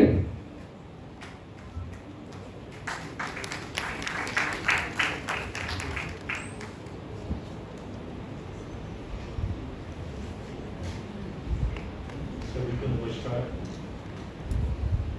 आदरणीय अध्यक्ष ज्योतिका जी, अरुण जी, आलोक जी, आज की संध्या इतनी ज़्यादा खास इम्पोर्टेंट हो गई कि इतनी बड़ी हस्तियाँ हमारे साथ जो कभी हमारे साथ हुआ करती आज हमारा मार्गदर्शन कर रही हैं और हमें बहुत खुशी है कि उनके साथ हम रहकर कदम से कदम आगे मिलाकर बढ़ने की कोशिश करेंगे। जो दत्तोपंत संघी ने इस वृक्ष को लगाया है उसका वट वृक्ष बन रहा है और हम आगे भी कोशिश करेंगे कि हमारे कार्यकर्ता सुचारू रूप से जुड़ते रहें और कार्यरत रहें। वैसे तो मुझे सिर्फ धन्यवाद प्रस्ताव के लिए बोला गया है, लेकिन फिर भी मैं धन्यवाद करता हूँ आदर्श गोयल जी, अरुण जी, ज्योतिका जी, आलोक जी, आप हमारे बीच में हैं और हमेशा हमारा साथ देते रहेंगे। आदर्श जी का नाम ही आदर्श है। जैसे इनको हमने कहा कि भाई हम आपको एज ए मुख्य अतिथि बुलाना चाहते हैं, तो आदर्श जी ने एकदम कहा कि मैं आने को कहेगा। तो आदर्श ऐसे होने चाहिए जो आपके लिए भी हो, हमारे लिए भी हो। तो इनके साथ में मैं सबका धन्यवाद देता हूँ और खासकर मैं अपनी टीम को भी धन्यवाद देना चाहता हूँ जिन्होंने अथक प्रयास से इस कार्यक्रम को सफल बनाया और आशा करता हूँ कि आदर्श गोयल जी के रास्ते पर चलते रहें। जैसे उन्होंने कहा कि आगे हमने इसको बढ़ाना है, 30 वर्ष पूरे हो गए नहीं, अभी जितने वर्ष आगे आएंगे उसमें हमने इसको बढ़ोतरी ही करनी है, कमी नहीं करनी है। सबको नमस्कार, धन्यवाद। अपने अपने स्थान पर राष्ट्रगान के लिए खड़े हो जाएंगे कृपया। ऋतु भागवत जी।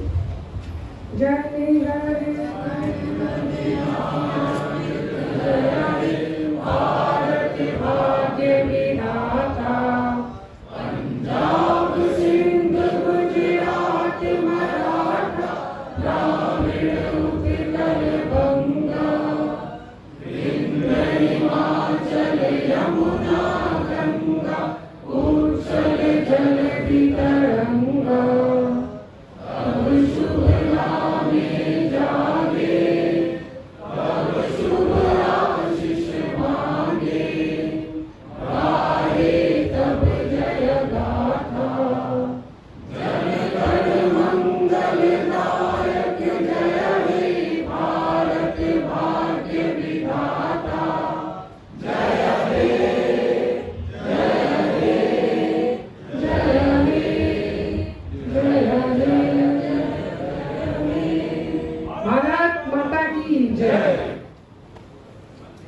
आप जलपान के लिए कृपया लीजिए, हमारा जलपान की व्यवस्था है, वहाँ पहुँचिए। धन्यवाद।